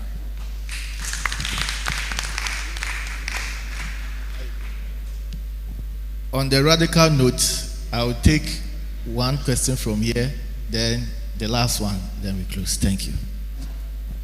Thank you very much.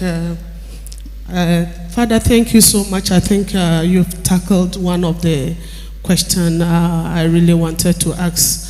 I wanted to find out whether we have a strategic plan as Archdiocese. And then maybe we could also build on that. And then that thing, that one has been answered or has been said. I believe that will come out with something that will help lay faithful and everybody here, so that we can work as a team. I want to say something, just a little on, we are talking about business forum, but I think that we have a challenge as far as unemployment is unemployment. I think it is one of the canker in the church as far as the youth is concerned. So I want to find out, what strategic plan are we having to actually help the youth in that regard? I want to say that, but also bring a suggestion. I believe that when Father Sean was talking, he said, and I quote, "We have the land." And so it means that we have some kind of resources. So how do we make good use of the resources that we have? If for anything we have something small, there are other churches that might not even have anything, but we have the resources. So what can we do about it? How can we use this resource to actually help in this unemployment situation in the church? Father Gideon was saying something that if I can paraphrase him, I don't think I'll be able to quote him, but if I can paraphrase him a little. If we want to look at, the resources that we have now, that is the land and other things, and we also have the human resources. The youth are mostly trained and then they are not employed. Can we put up these two together? Get the hospitals, the accommodation that we're talking of, if not just cottages, but can we build more schools to accommodate the teachers, the Catholic teachers that are unemployed? Can we build more hospitals to actually accommodate the Catholic youth that are also in the health sector that are not employed? Let's think about this. They are all strategic plans that we have to put in place as far as the Catholic Church is concerned. I believe that if we are able to do all these things, we'll get some, if not all, the youth being employed. And I believe that in the next year or two, if we are able to do this, when we come for Business Forum, we have most of the youth also coming in to actually share with us. Thank you so much. God bless you. Okay, so we pick. Oh, sorry. We pick the last one, then we end this session. Okay, thank you. I'm Richard Chebel from Asin Fosu. I want to continue from where my mother ended about youth unemployment, how maybe the church can assist in that direction. And then in the discussion, one asked about the whereabouts of the Agric office, and we were told it's no more there, or it is together with other offices put together. And I want to suggest, if probably we can bring that office back, if the church will be able to help in addressing youth unemployment, then it can be in the area of agribusiness or agric. And then when we go to the villages, parishes, and stations, at least every church has a land lying there that they are not using for anything, or in the next year or two, that land is just lying there. So if we can specifically bring back that office to comb the areas, this area, since we are which crop what thing we can focus on, then mobilize the youth. That will be the way the church can solve this youth employment in almost all the villages of everywhere. Apart from that, the church might not do much, and that is what the youth are also looking for. The other formal sectors, they are choked, and there are many people, there's nothing about the area of agric. I know there are a lot of opportunities that if you're able to mobilize and organize our youth well. For the land, we have it in the village, the parishes have them, and maybe apart from that, if it's not enough, when the church sees the chiefs, because we have the goodwill, they'll be willing to give us the land and then use it to help the community and then bring out employment to the youth. So that is my suggestion. Thank you. Okay, so thank you very much. Let's put our hands together for ourselves. We've done well. So, Father, you have a lot to talk about. So you can do all this in about 3 minutes. Thank you very much. Thank you very much. It has been very lively response, feedback to this last conversation on the panel. I'd like to touch on whether the diocese has a strategic plan and what, going forward, what the diocese is planning to do. At least I can say from where I said that as part of the planning for the double jubilee celebration, we have a host of committees that were formed. One committee was going to help us to develop a strategic plan by the time this celebration is over. So that is good news, right? So we're going to have a diocesan strategic plan so that it's available and accessible. About whether parishes are going to go in that direction, I will leave that for, the hierarchy is right here. The Archbishop is here, he's going to make remarks. But in light of what we are reporting, it's going to be tenable. It's going to be possible to admit that parishes, in light of a diocesan plan, would also follow suit, will learn from, living by strategic plans and making strategy, part and parcel of what we do. About school and other institutions of the Archdiocese, I'm sure by the time we're done with the double jubilee, we have a credible report for us, because there's an educational committee chaired by Father Tony Adewu that's also working vigorously to ensure that not only are we going to come up with a plan, but be able to implement what we say we're going to do in the plan. So there are so many things that I'm sure we're thinking at your parishes, you've been informed. Because when we did the plan for the double jubilee celebration, every parish was instructed to report to the people so that you are part of whatever is taking place. And so these committees have all been sent, and what they are doing and what we intend to have as outcomes. And so I'd like to say thank you for your attention and for your participation. And just remember always that you are part of the church's strategy. And to the question of, whether because we're Catholic, we have to engage you at all costs. No, that's not it. We have the responsibility to ensure that we train our own and develop our own, so that if I have a contractor in my parish who is very good, what kind of training opportunities can I even recommend for him to be that top-notch contractor that can build whatever we want to build? Because it doesn't just take one's own resources to become what they want to become, but we can ensure that we all contribute to that formation that is needed. So all of us are in this strategy together, and your little suggestion and my suggestion will go a long way to make sure that that happens. Father has a question for me.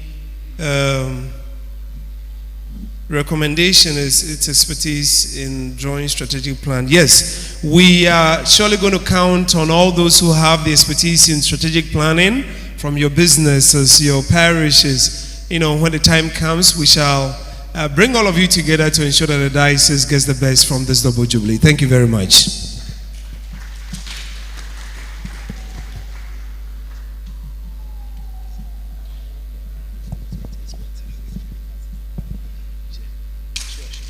Okay, please, let's put our hands together for our panel. They've done well. Please, you can kindly take your seats. And thank you very much for indulging us. At this juncture, I will call on the MC, Mr. Kodra Anani, to take over from here. Thank you very much.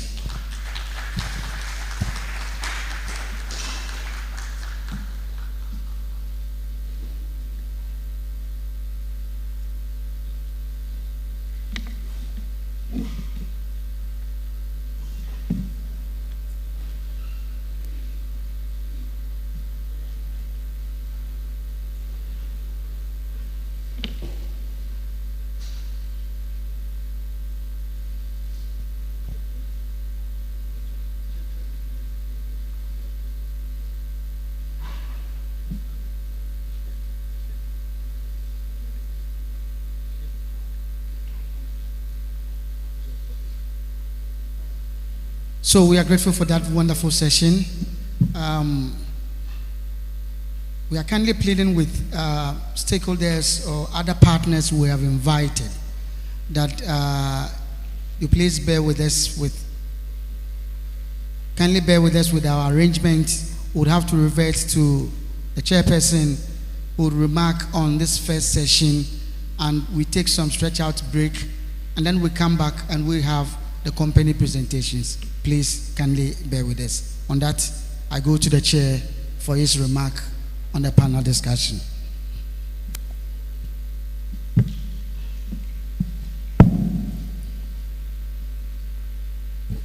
Thank you, MC.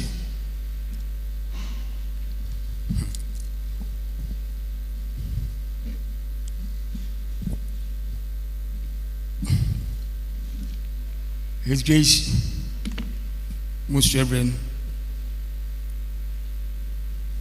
Ministers, every protocol hereby observed.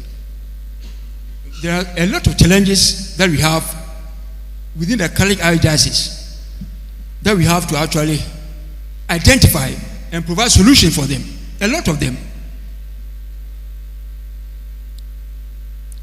Like huge unemployment problems, challenges, collapsing businesses,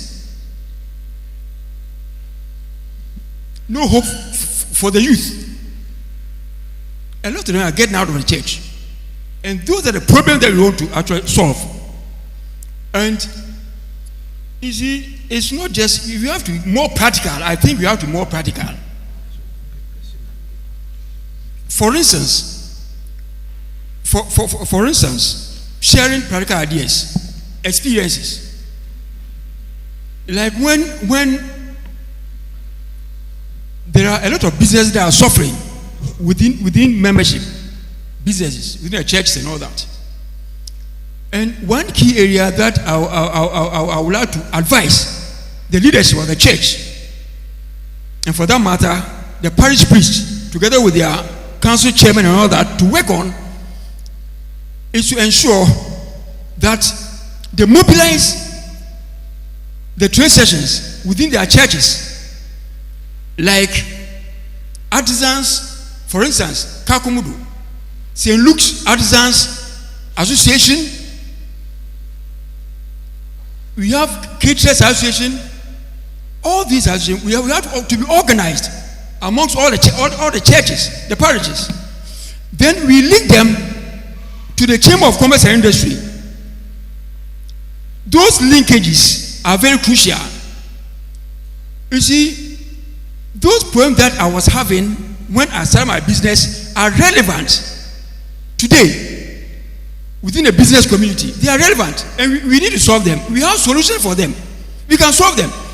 If you organize all these trade sections and link them to the business, to the Chamber of Commerce Industry, you reap a lot of advantages. You will revive their businesses. For instance, when I was about to start a business, I never knew about business, so I linked to the Chamber of Commerce and Industry. The first advantage that I got was to source for professionals to come and get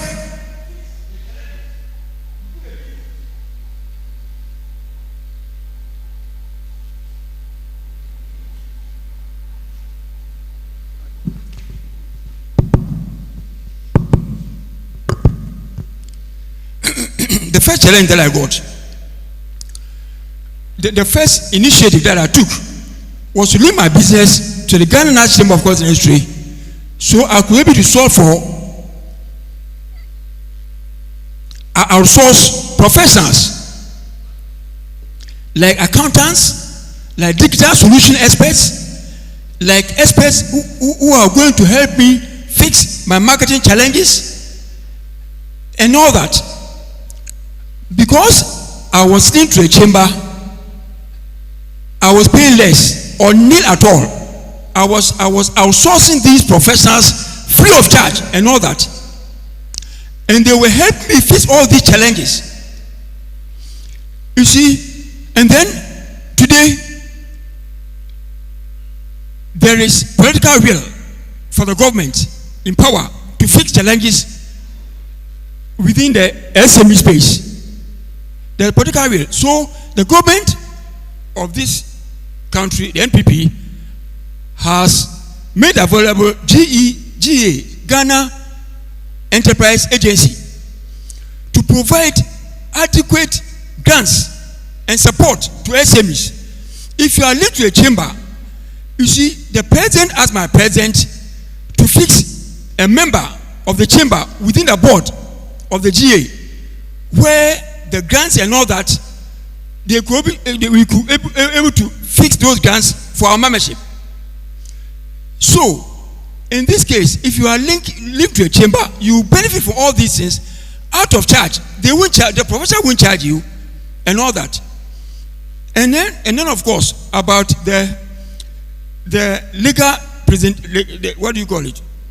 The guild, lawyers guild. The chamber also has a lawyers guild, where we can source for legal aid. Those of us who wants to actually partner, alliance, you see, then we join forces to promote our businesses. We source for this lawyers guild from the chamber free of charge and all that. So if you are linked to a chamber, you got to benefit a lot of it. So what I'm saying is that, and then also about the finances. When you are linked to a chamber, you can get access to low cost financing to build up your businesses up front, to create jobs and all that. All these bring hope to the youth and the vulnerable in the churches. If you don't take practical steps to fix all those challenges, in fact, we shall be beating about the bush. if you link to the chamber, is a very powerful chamber because it's the most credible business organization for the whole country. It's the only chamber that enjoys legislation instrument. The only chamber that the government has positioned to issue certificate of origin to exporters and all that. So it's the chamber for the eye of the government. So if you join the chamber, then also the chamber has actually worked through memorandum of understanding to UCC, Cape Coast University and all that, where they build the capacity of membership free of charge. If you are a member of the chamber, your business name gets within the database. So every opportunity for any advancement of loans, grants and all that goes there, and you access it. You access it. You see, you get mass benefit from the chamber. That is why we are saying that every parish priest should liaise with their council members to organize all these trade sessions, catering, tailors and dressmakers associations and all that for the parish and all that. All these must be in place. Then they lead to a chamber. You see, if you do that, you will give hope to the vulnerables, hope to businesses, hope to the youth. At the moment, the youth are not having hope at all within the church, and that's why they are leaving. And if you go to the parishes, you see aged women, aged men, and all that. The youth are going. Therefore, the future of the church is at stake. We are losing them. We have to bring hope to them. You see, that's why we are saying that we have to, in fact, we have to take a game-changing attitude towards ensuring that there will be few of these challenges going forward to try to make our membership hope for our membership and all that.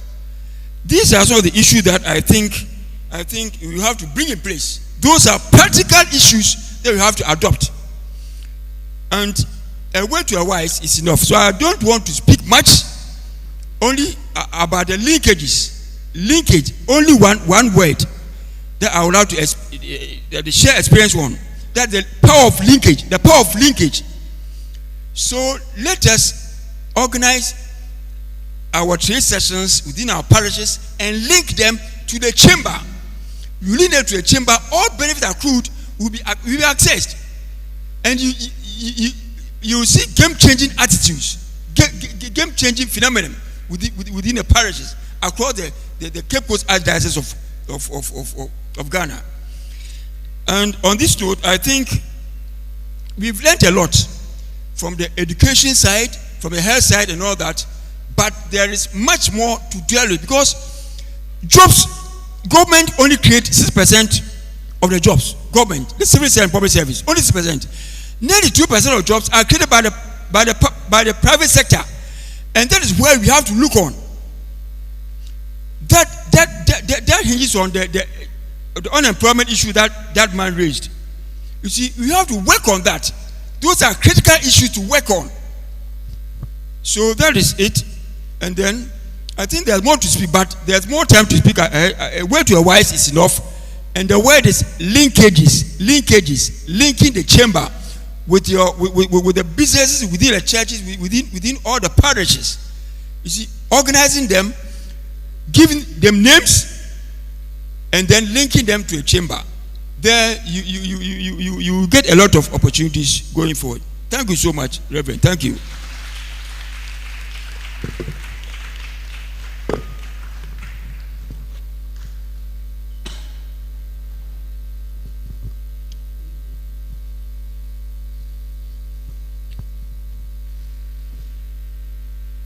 The disciples of God, it has been very fruitful. So we would have to applaud our own selves for our patience, our time, our contributions. Respectfully, Nanache, kindly permit me to disturb your audience a little.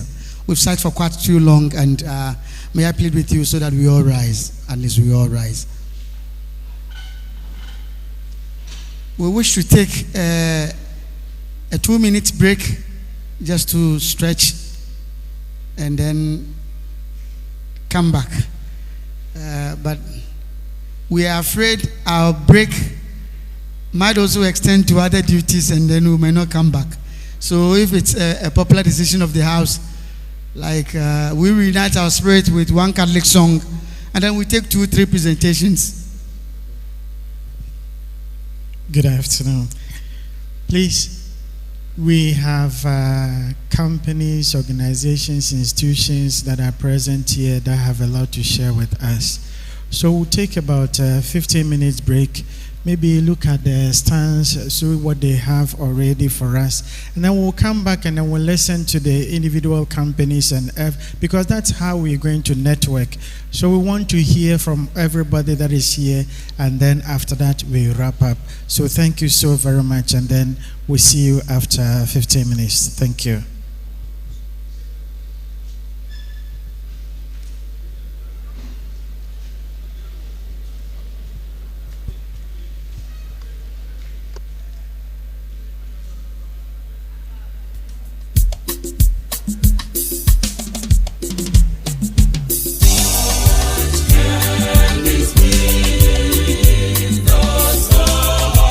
Should gain,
Hello.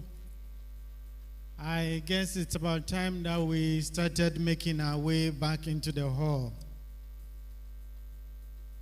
Please, let us come back to the hall to begin the second session.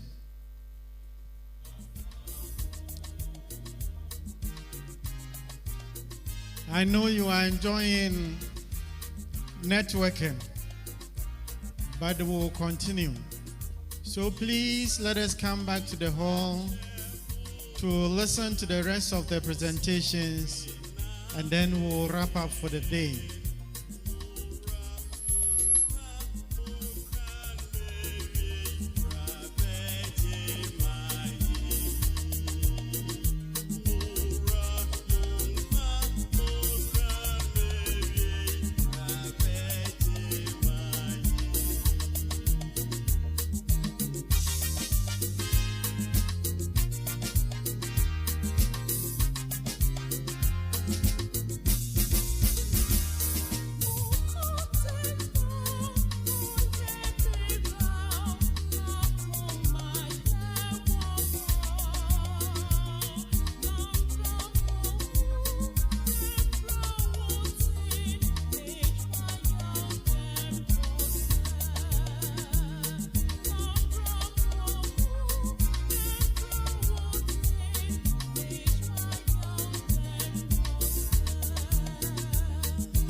Hello.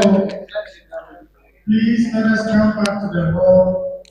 So good afternoon, dearly beloved. You are live on Marabat TV and Depsocom, Cape Coast. You are currently watching the 2024 Catholic Business Forum live. The pictures you saw outside were the participants. Yes, we have that of our sisters, Infant Jesus, around. Please let us come into the We have hall. Color Mission Press. We have other companies around. Before this, you have listened to a series of talks We shall have time ranging from all visitors. Now it's time to go back to the hall and listen to the talks of our various corporates. So the pictures we're watching out, we have those artisans, we have organic food around, and all is live here on Depsocop, Cape Coast, and Maraba TV. At this time, as you listen to some music, we are calling upon you to invest in the Archdiocese in terms of education, health, business, communication, and all others. I hope and pray that our call you pay attention to. So as I said, you are live on Depsocom Cape Coast and also live on Melba TV. We are now imploring of you to come back to the hall. God bless you. This program was organized by the Archdiocese of Cape Coast under the auspices of the Double Jubilee Committee. This year is a year of prayer, and next year the Archdiocese of Cape Coast is 75 years, and Archdiocese, as part of program, this business forum is being organized. God bless you. We have Project of Hope, which is on your screen. Project of Hope engages in boreholes and they bring hope to our various homes. God bless you. I know you will definitely invest in some of these projects. But the diocese is calling you to invest more in education, health, business, and business review,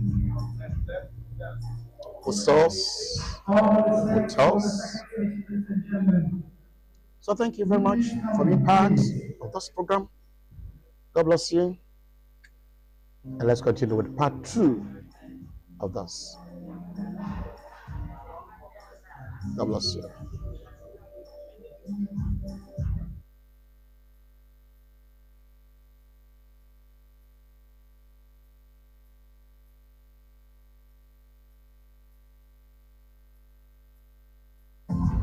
Now the audience are getting seated.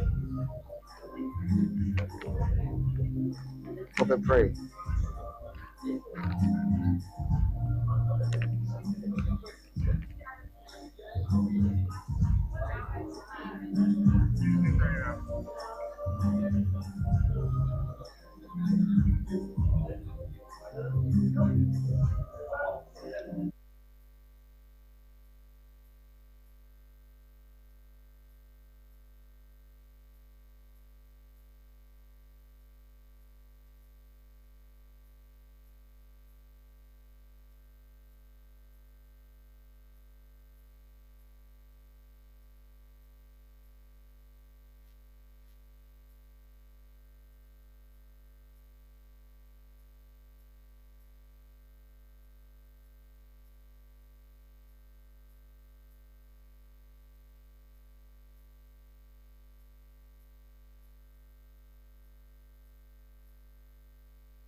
So once again, you are live on Depsocom, Cape Coast, and Remember TV on Facebook.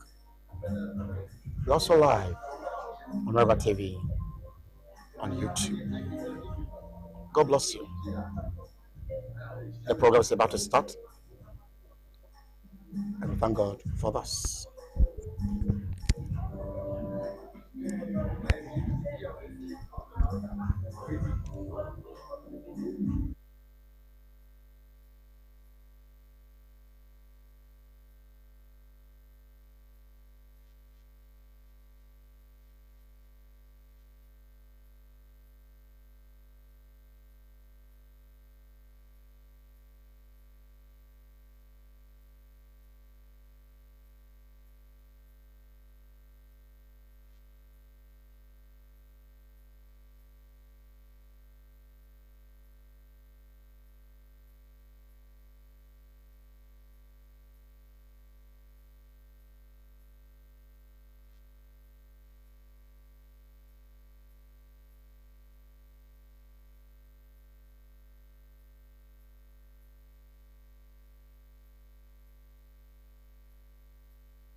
Boss, good afternoon.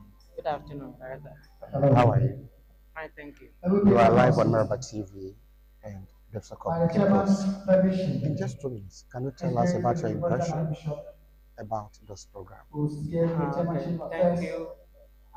This program is one of the nicest programs I would say I have witnessed in that of Cape this year. I'm having this for businesses advisors. That's something we've been waiting for, yearning for to do.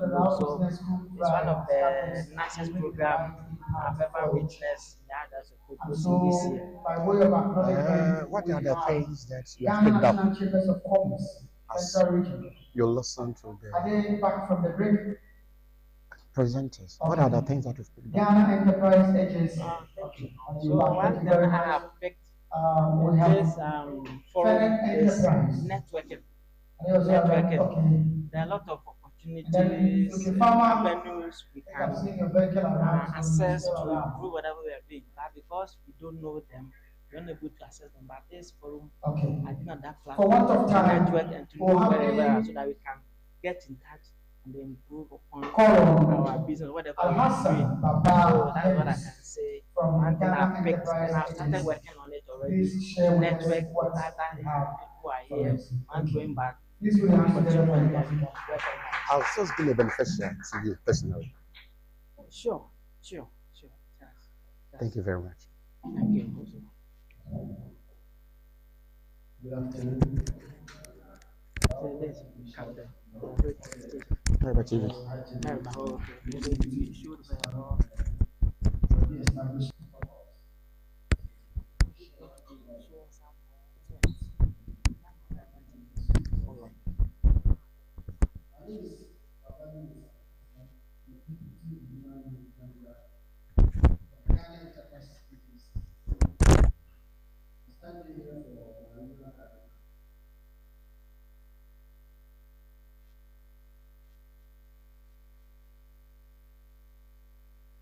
The Regional Director of the Ministry of Trade and Industry. Unfortunately, he has also been called to an emergency program. So I will be speaking for Ghana Enterprise Agency. But in case there are other issues regarding the Ministry of Trade and Industry, I may be able to stand in for them. Because we are actually an agency under the Ministry of Trade and Industry. And our main mission is to develop small businesses, medium businesses, micro businesses, so that as an engine of growth of the economy, we can support the private sector to become globally competitive. Having said that, I'll give a brief history of our organization before I come to what we do and the opportunities available for us to tap as business people. The GEA previously was National Board for Small Scale Industries, and it was established in 1981 by an act of parliament. But the organization came into operation fully in 1985, where the MBSSI was merged with the defunct Ghana Enterprises Commission to form the National Board for Small Scale Industries. Down the line, we operated. Then in 2020, government saw the need to expand our operations, our mandates, and to give us a bigger solid backing. So the GEA Act 1043, was passed in November 2020 and was accented to by the President, His Excellency Nana Addo Dankwa Akufo-Addo. So the NBSSI has now been transformed into the Ghana Enterprises Agency. Now this is the brief background of our existence. In Central Region, we have 18 offices in the various districts. The last office we opened was in Porton, Goma East. We are left with Ewutu Senya East. We are left with Chofo Heman, then Upper Danchira West. We have an office at the east, but we are overseeing the west. So these districts are left for us to cover the entire region. So what do? We have the mandate to develop the business and entrepreneurship culture of Ghana. Our headquarters is in Accra. We have two main broad areas of operation: capacity development and other non-financial services and financial services. So I'll break them down. So at the regional level, we have a regional office that coordinates the work of the district. But at the district level, we have what we call the Business Advisory Center. The Business Advisory Centers implement our activities at the district. Currently, we also brought in the Business Resource Center. So at the Business Advisory Center, we can access business development training or services, from technical training, management training.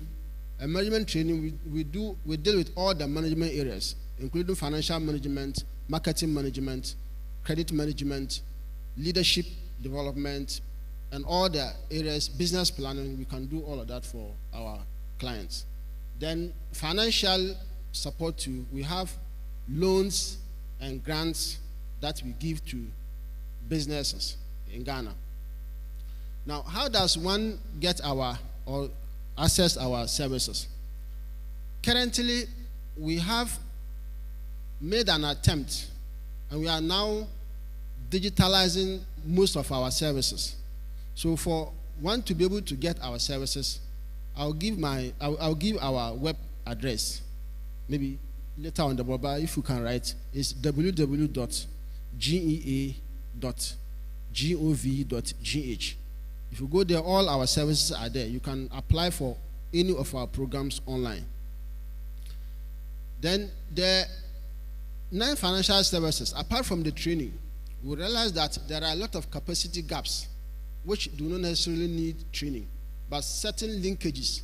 For example, somebody is doing business. This morning we are talking about corporate social responsibility and profitability. See, as religious people, as believers, we can inculcate those values in us and then use them to bear on our businesses. But it's not only the religious aspect that is pushing us to do it. People who do not follow religious training and are not able to inculcate this in their businesses, there's a law enforcing a minimum level of ethics. There are laws enforcing minimum levels of ethics. So even those of us who are believers, it is an advantage to us. Once you are able to build these values in you, it makes you law-abiding, and your business will never be found wanting when it comes to the law. Because even what we have as values within the religious sector is higher than what the law has. So once you already abide by the religious values, then you realize that the law will never catch up with you. Help you to register for one product, but we will encourage you to register the rest on your own financial. So if you know any one, or if you yourself you have a product that needs FDA license, then you can walk into any of our offices and we can support you to register one product. But if your products are more, then you will bear the cost for the rest. What we do is that we have an agreement with the FDA. Once you go and you let them know that you are our client, then there are processing costs that they will charge you when you are applying for the licensing, the progressive licensing. Then they will waive that off. People to market, sources of market, by supporting in digital presence, digital marketing, and also by organizing trade shows, sponsoring people and supporting them to participate in local and even sometimes international trade fairs. So these are some of the non-financial services we do. With the financial services, though we are not a bank, it may not be possible for you to walk into our office and then we let you know that, in the next 2-3 months, in the next 2-3 days or 1 week, you can get a loan. No, we don't work like that. But we also have loans and other credit facilities that we give. When we have a program with an implementing partner, or government has some funds that they want to support businesses, they can channel it through us. Then we will assess those who are our clients and have applied for financial support. Those who qualify, we'll give them the funds. And currently we have additional funds. We have some grant facilities. One is from the World Bank. We call it a Ghana Economic Transformation Project, which is to support high growth businesses that can grow, employ more people, and then turn the economy around. You can access a grant from there. Another grant is the SME Go, which was recently launched by the Minister of Trade and Industry. The SME Go is the Small Medium Enterprise Opportunities and Growth Project. Under that project, you can access about 150,000 Ghana cedis. There's a grant component and there's a loan component. With that, under that project, we are collaborating with the Ministry of Finance. But the same project is being done also by the Exim Bank and also the DBG, Development Bank of Ghana. So we are partners in that particular project. But each of us, you can go to each of these institutions and then you get access to that fund. There are so many other opportunities. The Ghana Jobs and Skills Project, which is called YouStart. Then currently we also have an agreement with the MasterCard Foundation. We used to, about 2 years ago, we started a project we call Young Africa Works. And that Young Africa Works, we train a lot of young people. Some of them started their businesses. We gave them startup kits. After we have given them training, some of them needed some implements, equipment to start business. We supplied a lot of them with it. Now, we are seeing the positive effect of the Young Africa Works. So, there's an enhanced project with Young Africa Works, which is now the business in a box. So, BizBox for short. Under BizBox, we intend to get so many young people to start their own businesses. It is currently running now together with the YouStart Ghana Job and Skills Project. So these are all fund opportunities for getting funds through the Ghana Enterprises Agency. So if you want to register with us and then get benefits from other projects that we are doing, there's so many others which time may not permit me to mention, but maybe during the interaction or if there are any issues we can talk about it. But also, as I said, the web page, we put every information on our web page. The guidelines, what are the selection criteria, the qualification criteria, the application procedure, all of them are on our webpage and even our contact. So when you go there, you can access all this information and look at what project actually meets your needs. Then you can apply for it. Then we see how we can support you. I wouldn't want to talk much, but also, as I mentioned, the Ministry of Trade and Industry, the regional director too was here. But because he was also called for another important, he left. But he said I should also talk about the One District One Factory, which is being run under the Ministry of Trade and Industry. At our head office, GEA is under Ministry of Trade and Industry, but we are both present at the regional level. So what he's saying that people who are interested in, let's say if you have a company that qualifies to apply for the 1G, 1F, you can meet them at the regional level here. The office is at the Regional Coordinating Council. They can take you through how to apply for it. Then you can come in, then they will support you to be able to get it. Thank you so much for doing your lesson.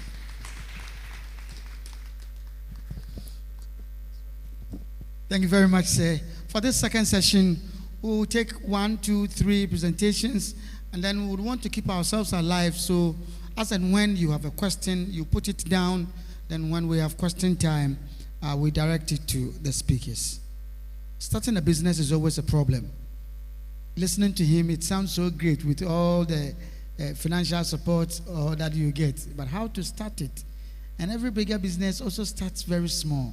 On that note, ladies and gentlemen, help me welcome Mrs. Rita Akushika Diaba to help us know something about small-scale enterprises and how to do the startup. Thank you very much. Please, we can do it more. Okay.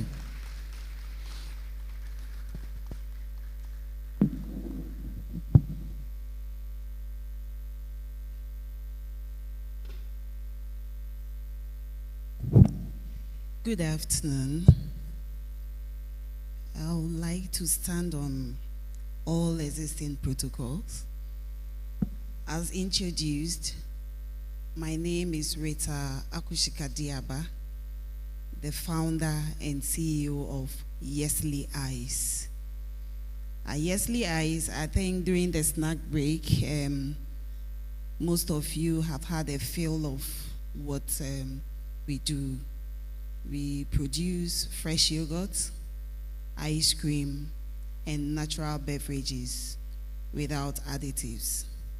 Most of you who took the vanilla yogurt, I said to one of the Reverend Fathers that he took the best. Why the best? Because I sourced for the vanilla beans myself and currently cultivating it to feed my factory. Yesley Eyes started in the year 2014 in the VRA township at Abuazi. Before then, I was a student of UCC and a strong member of Pax Romana. So I'm happy to be back home to give this presentation and to talk about my journey. Well, as a fresh graduate after national service, I got married and have to relocate from Accra to Takoradi. I got to Takoradi and I started searching for a job, which wasn't there. So during Christmas, I baked and then shared to my neighbors. So after the Christmas holidays, a VRA school is just behind my house. So my neighbor approached me that she's selling something that is called ice cream. I said it's called ice cream for a reason, and she would like me to bake pastries to add, which I said, why not? I'll do that for you. So I started baking for her. But 1 month into this business venture, the kids stopped coming to buy from her. Why? What she was selling, someone giving permission to sell in the school decided to go for the same thing to sell. So there's no need for the kids to come out from the school premises to buy hers. So that was when I had the opportunity to have a taste of what she was selling, and I've realized that this is not ice cream, but rather water, color, and sugar. And I was like, I think I can do better than this. And if anything at all, this lady who has gone for the same thing to sell in the school should come and source from me to sell to the kids. And so I decided to do a little research and then did a little sample, gave it to the neighbors as usual. They had a taste and they were like, this is good. But anytime they will come, they want some. I can't go and be using the little money I have to buy raw materials, do the product, and you will come for it for free. So I thought it wise, let me turn this into a business venture. That was when I thought of a name, and I put my kids' names together. So Yesley Eyes is actually coming from 4 children's names put together. Y from Aram, E from Enyonam, S from Esenam, then the Li from Eliklim. So Yesley. Then it came, I have to put down a business plan. You've gotten the idea, but how are you going to go about everything to run a successful business? My husband asked me to write a business plan and give to him. And I was like, have you forgotten I did become at UCC? I have everything in my head, so I'm running the business. Let's see how it goes. He said no. So I started advertising on social media, people were requesting, and I've realized that no, there are things that I have to do right. And what this man is telling me to do, the business plan, is a must-have. But still, I was so reluctant in putting it together. Then, a friend who is also in Accra doing business got an award for being the best SME. And I was like, how did you do it? And she said, I have to put a business plan together to be able to, stick to whatever I've put in that plan and be able to take one step at a time. And it has yielded so much. So she introduced to me the then NBSSI. So I salute you, GA. You have really done well for some of us, and I'm a proud beneficiary of your services.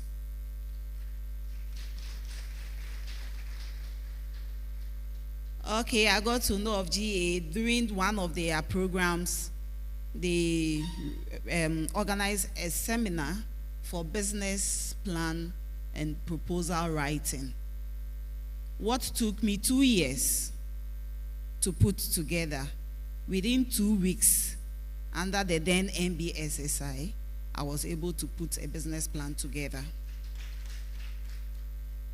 And then I've realized that your products, people are requesting for it, you find yourself in trouble. So I have to get to FDA and get my product registered. It took me a whole 1 year to get the product registered with FDA. The frustration, the back and forth, it wasn't easy. But I was so determined. At a point, I was coming for my analysis at the UCC Medical Lab, and at a point they were like, you kept coming here. What is it that you are not doing right? So we spoke about network, which played a role. And through that, the person sat me down and said, you have a very good recipe. You have to just take your time, put this and this together, and then you get a fine product. And that helped. After the FDA, I've realized I'm lacking in so many ways in marketing. What can I do? When it comes to quality assurance, what's the best way out?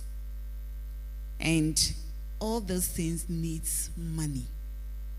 But I was like, I'll take one step at a time.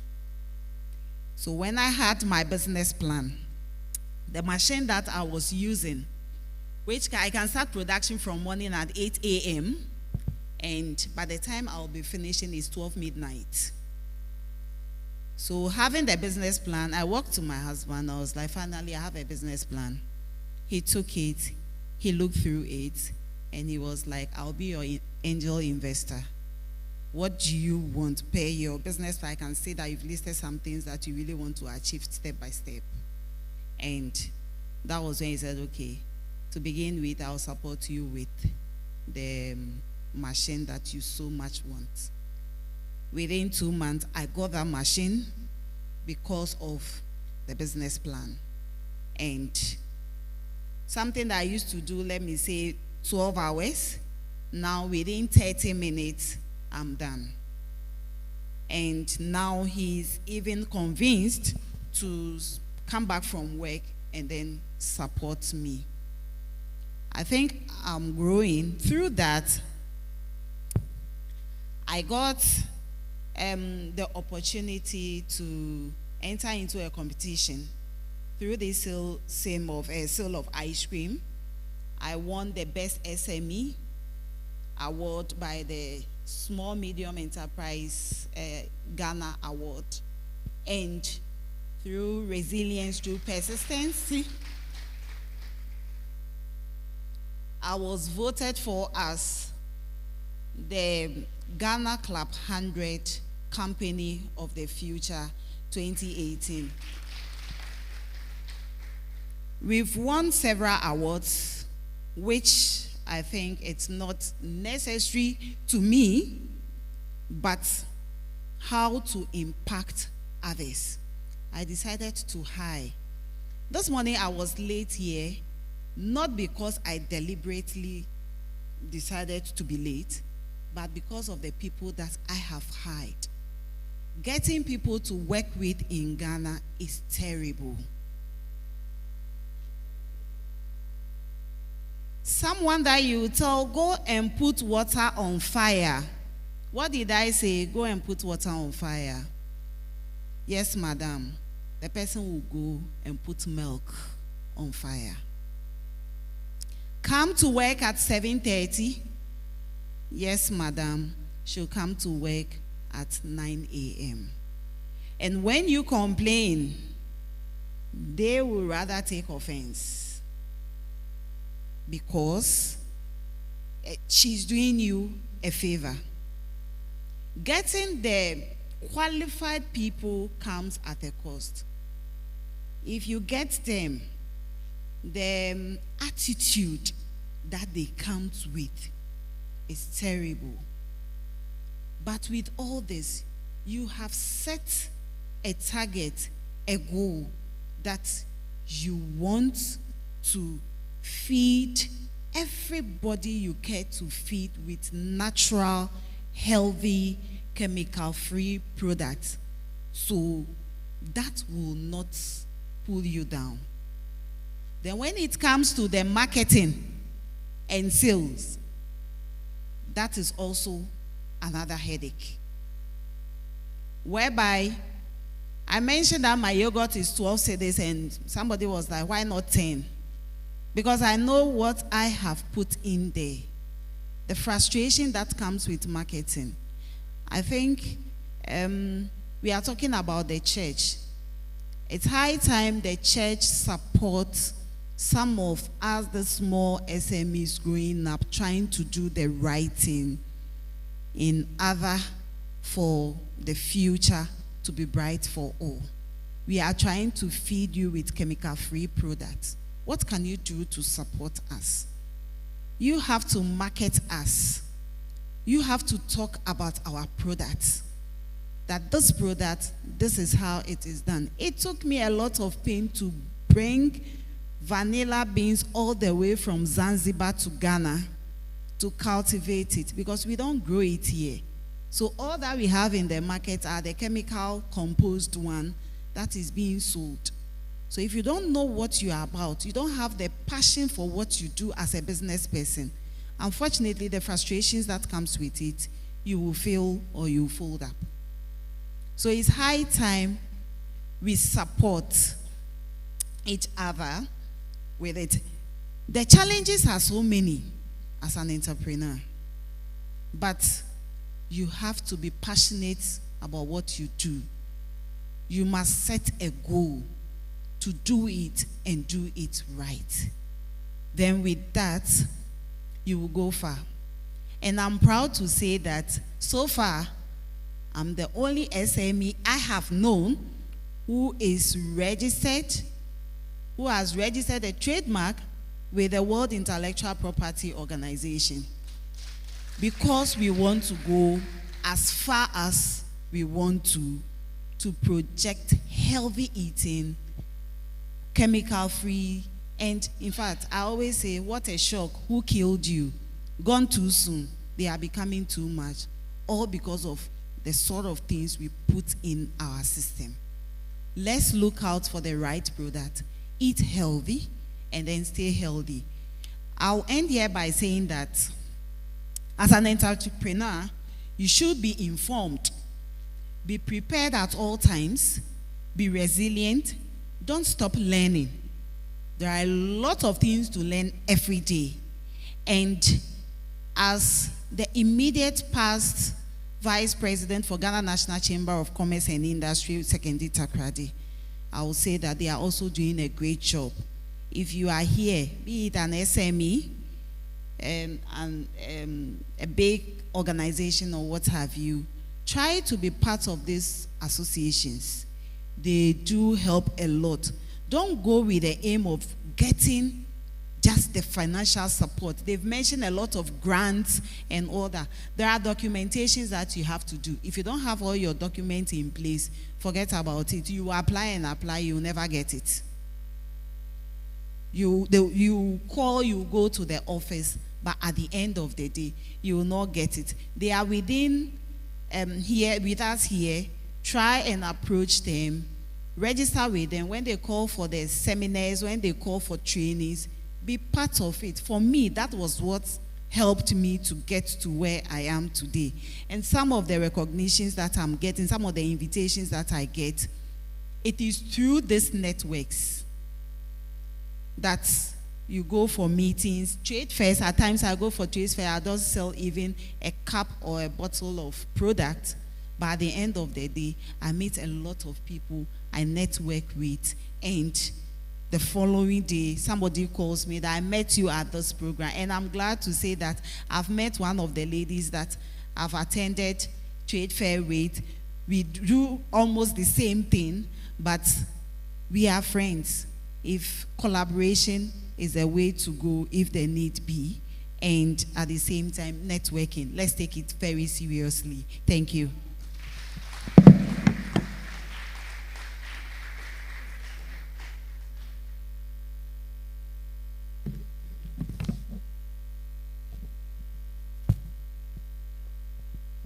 Very, very conscious, and but for time we would have had more engagement. You know, as I said, starting is always a problem, but with God, I think we shall sail through. I saw a representative of Sedicom. Oh, Sedicom. Okay, Fluke Farmer, please, are you here? Fluke Farmer. Okay, boss. Yes. Kindly come and share with us what you have, and then we'll have some questions on the three. We take the last three, and we'll move to the very last session to end the day.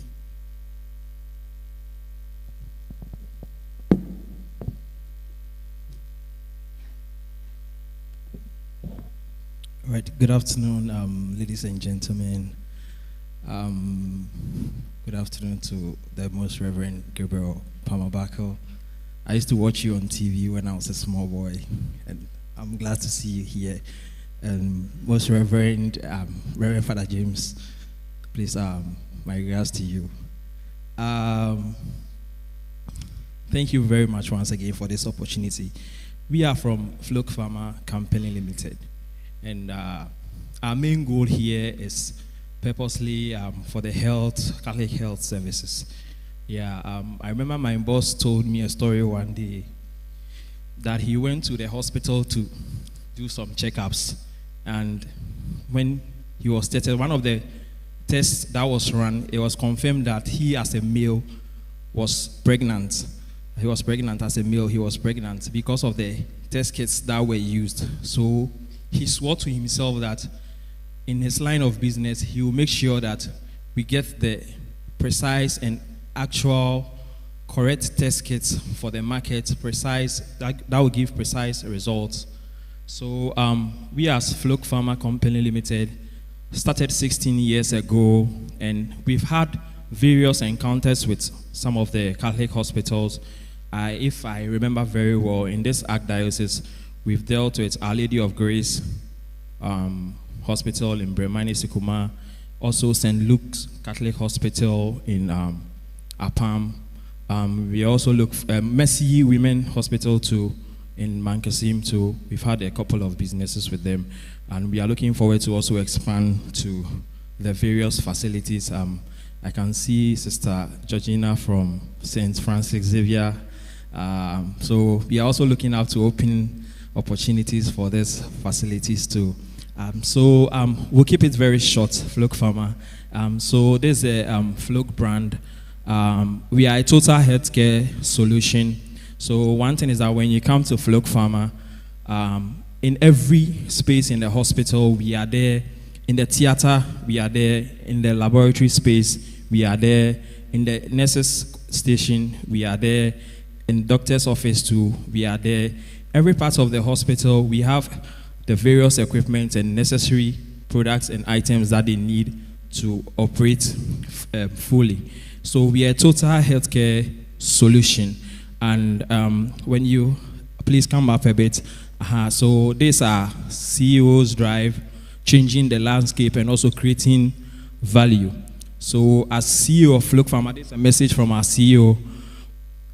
He was questioning on how to transform the medical landscape in the sub-region. And his response was by creating value for all medical facilities and individuals in society. The more value we create, the greater our potential. He said, during my recent visit to the Volta region, yes, we were in the Volta region a few months ago. We had the privilege of meeting with the whole teaching hospital CEO, Dr. John Tampuri and his team. They are doing a great job. We also met the management of Home Municipal Hospital.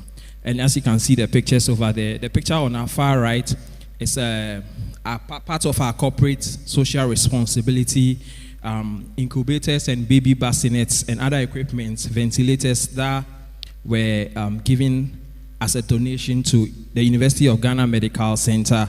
So we are not just there to also sell. Once we develop the relationship with the facilities, we also attend to their needs. Please, can we move on to the next? Okay, so there's our structure over there from our top managers and key players, our partners, which are the hospitals, then our products and equipment, then also the hospital setup. So when you come to the laboratory space, we have our chemistry solutions. Our principals are Mindray. I'm sure some of us in the health facilities in the laboratory space are quite familiar with the brand Mindray. So we have the basic biochemistry analyzers. We also have the hormonal analyzers from our principals in Holland, Biosec. Then our tumor markers and specialized tests. So when it comes to your chemistry solutions, we have the various analyzers to meet any hospital and its capacity. So when you look at the two chemistry analyzers over there, you can see the BS430, which is for the bigger facilities, runs to about 400 tests per hour. We also have the BS240 for the mini facilities, which also run 200 tests per hour. On the far right, too, we have the immunoassay analyzer for your hormones. And we also have the microplate readers and stuffs. Then down there, we have our point of care immunoassay analyzer for your hormones. Down here, too, we know that in the hospitals, for your primary checkup is your FBC for your hematology solutions. So we have the 3-part analyzers, our 5-part analyzers, the 5 parts with ESR, the 5 parts with Retix. So these are the analyzers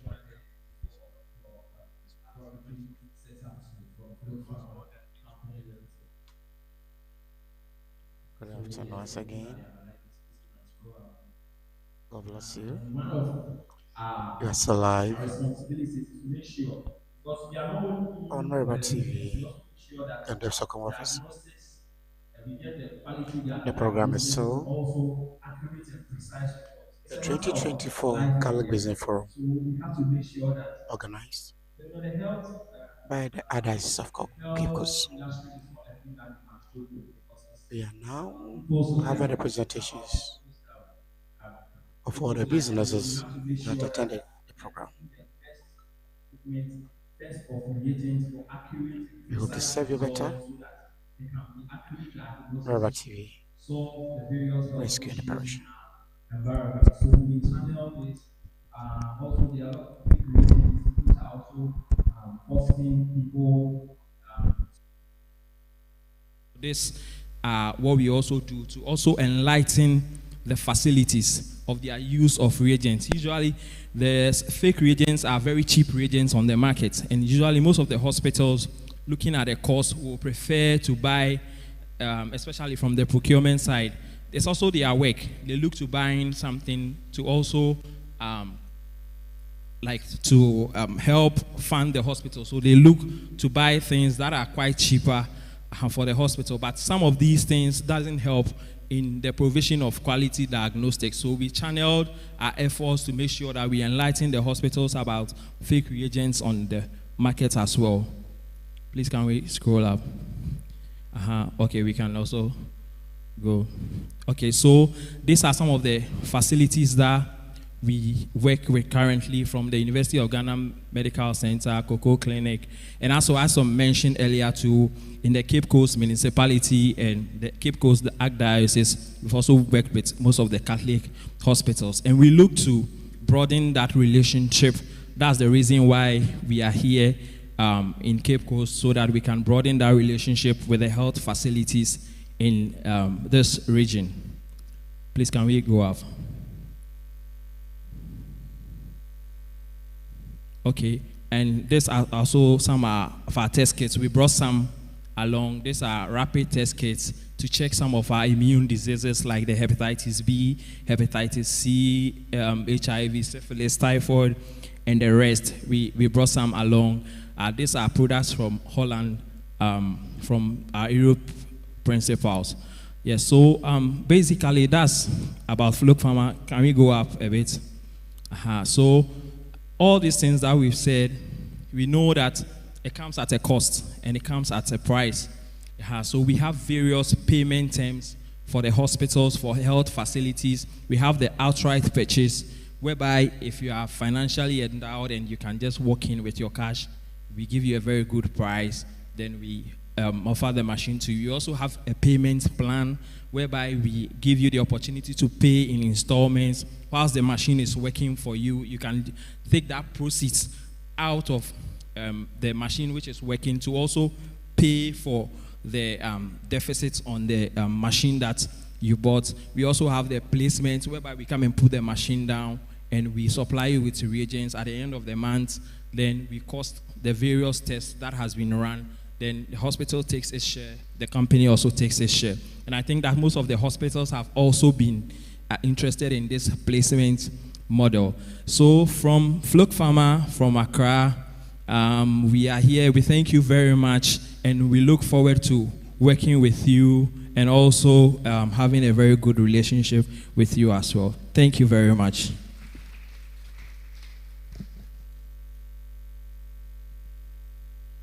He just reminded me of his preamble that he had seen earlier, His Grace the Metropolitan Archbishop. I just saw him on TV now. The gentleman who just finished his address. I also saw him on TV. Ketsi Cavdale TV. It means we've all been live on TV. There's this popular joke on social media. Someone was being interviewed and someone was bringing in stuff. They said that. He says, why? I have never been on TV before. So if you know you have not been on TV before, any program you are having, make sure you contact Cavdale and you'll be on TV. Right. Do we have representatives from the Regional Coordinating Council, Ghana Hoteliers Association? Irrespective of our number, we want to touch on all our stakeholders and make sure we get the maximum best before we leave here. Hoteliers Association, Ghana Chamber of Commerce, I think they were here, they are left. Okay.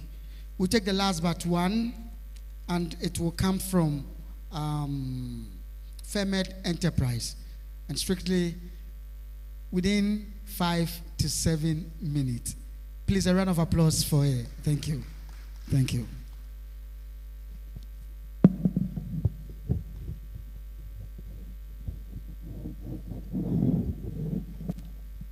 Thank you very much. Standing on all protocol, existing protocol, I'm Faustina Mensah, founder of Fairmed Enterprise. We are into the production of cosmetics, body and facial. We use natural ingredients in producing all our products, especially for people battling with acne, dry skin, hyperpigmentation. We do this by producing products that we use natural ingredients that provide hydration, locally sourced ingredients to produce all these products. We are located at Abradunko in the Central Region, AAK District. And I was also a past student of UCC. I came 2007 and I came back 2001 to do my master's in chemistry. So, and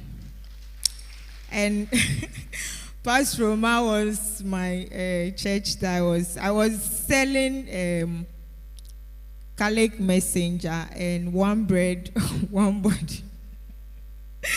And so we are here. Please, our products are effective. They are quality. They are affordable. You can purchase, and when you buy one, you will never go back to where you were. You always call us. So please patronize us. We are small. We are aiming to grow, and it will depend on you patronizing us to grow. So please patronize us. You can contact us on 0242 889657. I will take it again. 0242 889657. And anywhere you are, when you call us, we will deliver to you. Thank you very much.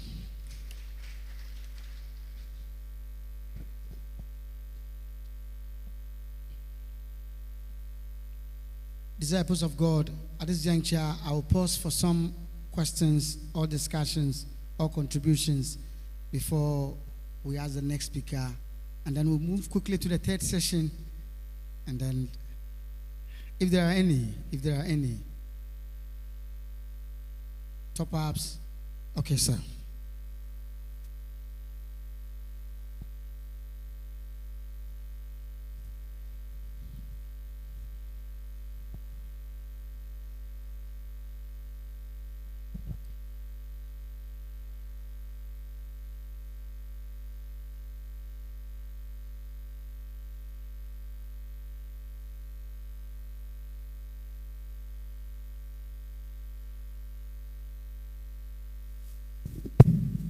Okay, thank you. Please, my question goes to BRC. Please, I want to find out, agribusiness, should it also be registered? And if it should be registered, at what point should the process start, or can it be registered? When maybe the produce has started, or when you have started a farming that you need to register? I want to find out about that. Thank you.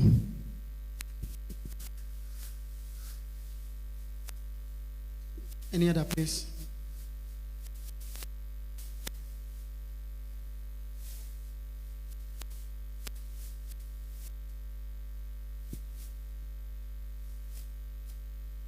So, Business Solution Center, for your attention.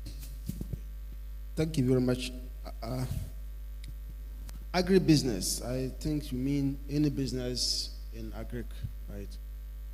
See, the laws for registration of business, we have the sole proprietorship, we have the company, and we have partnership.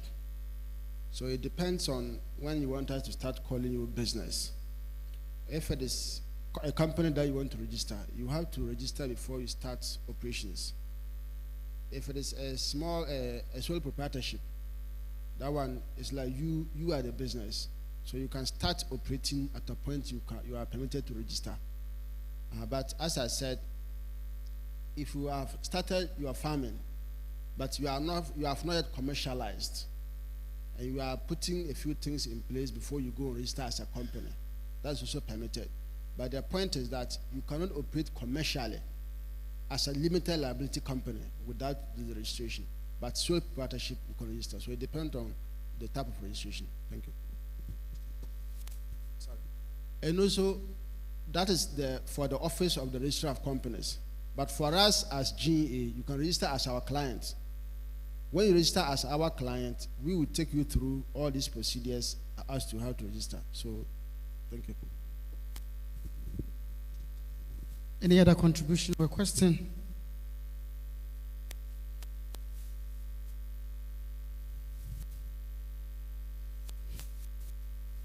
We will sit and take a popular Catholic anthem, Meye Nokwarfo, as we move into the third session because of the speaker for the third session. Nokwar Meye Catholic Sorba For God and our country. Meye no kwar for ma sor mosum mara meu. He is heavily scheduled with a lot of activities. He's an international personality. He has no time on his side. Sitting through with us from Mars till this time signifies that this is an all-important forum or assignment for His Grace, the Metropolitan Archbishop. People of the way, with the biggest round of applause, help me invite His Grace, the Metropolitan Archbishop of Cape Coast Archdiocese.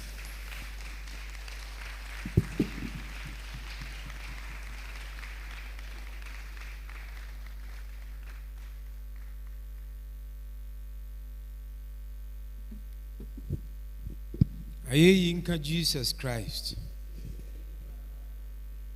Akukudurufo. Yes, you please we papa. Akukudurufo. Akukudurufo. Akukudurufo.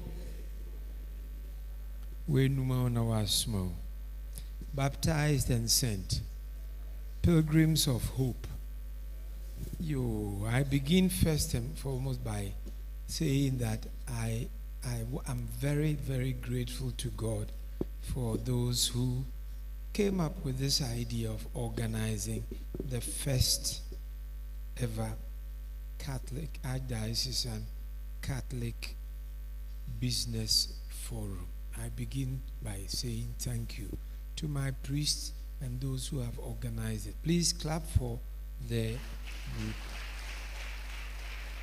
And I immediately say, you will have to do a quick evaluation.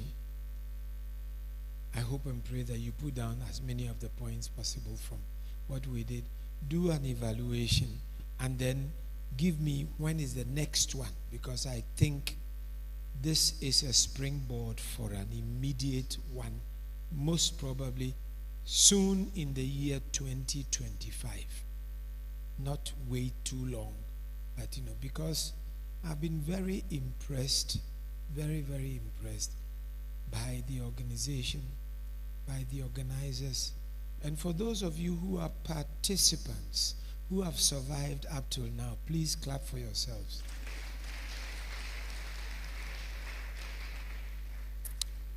And then I would like to say thank you to the speakers. I'd like to say thank you to the speakers. Please clap for the speakers. As for Nana Pokwe Kings, I don't think I have to thank him. But I thank God for Father, his son, what he shared, for Mrs. Dinah. You are still here. Give her a good round of applause.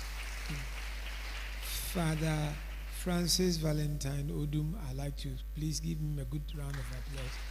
And then my little young priest, I think he's run away, Father Gideon Ewua, he was also very good. And I want you to say thank you to him. Then I would like to say thank you to you who have been asking questions and have been posing questions. I have been writing as much as possible, but there is a lot we still have to learn. Some of you I have attempted to give you a few answers, but others I haven't. We have learned quite a lot. And as Father Odum said, it is our hope that with one or the other of such a business forum, in the coming years, it will become a normal thing. And we are hoping to come up from this forum already with a strategic development plan, a rough idea, and then we see how to send the way forward. So I'd like again to say thank you. When is the next one? Permit me to conclude by saying that next year, 2025, in the Catholic Church and in the Catholic Archdiocese of Cape Coast, is a very important year for us. 2025, according to our Holy Father, the Pope, starting from the Christmas Eve of this year through to 6th of January 2026, we'll be celebrating what we call the Jubilee Year. The Jubilee Year. Worldwide, everywhere in the world, there is a celebration. They've given us a timetable, which we are going to see what we can do with it.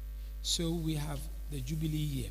Then we in the Archdiocese of Cape Coast, by the grace of God, next year we shall be 75 years as Archdiocese.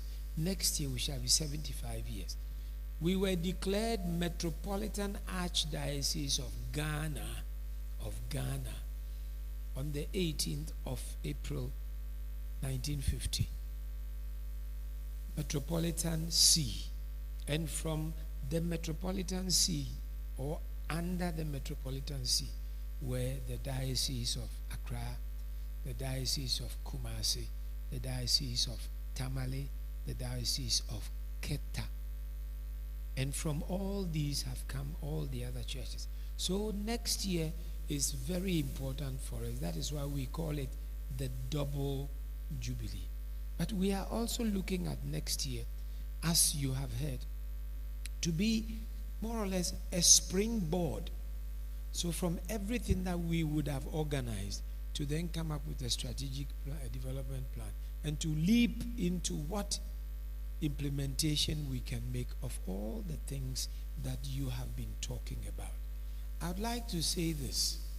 The church's mission of evangelization is made up in 3 points, very indispensable 3 parts. You saw Matthew chapter 28, verses 18 to 20. Go to evangelize and the rest of it. Evangelization for us is made up of 3 indispensable parts. The first one is called proclamation. Proclaiming the message, the good news of Christ. Go teach all nations and proclaiming the good news. So proclamation. The second indispensable part of it is faith formation. Faith formation. To use a church terminology, we call it catechesis. Catechesis. Faith formation. When you've proclaimed the message, you have to form the faith of the people. And in faith formation, we have faith formation, catechesis, and then we have education. That is why the Catholic Church is always involved in education.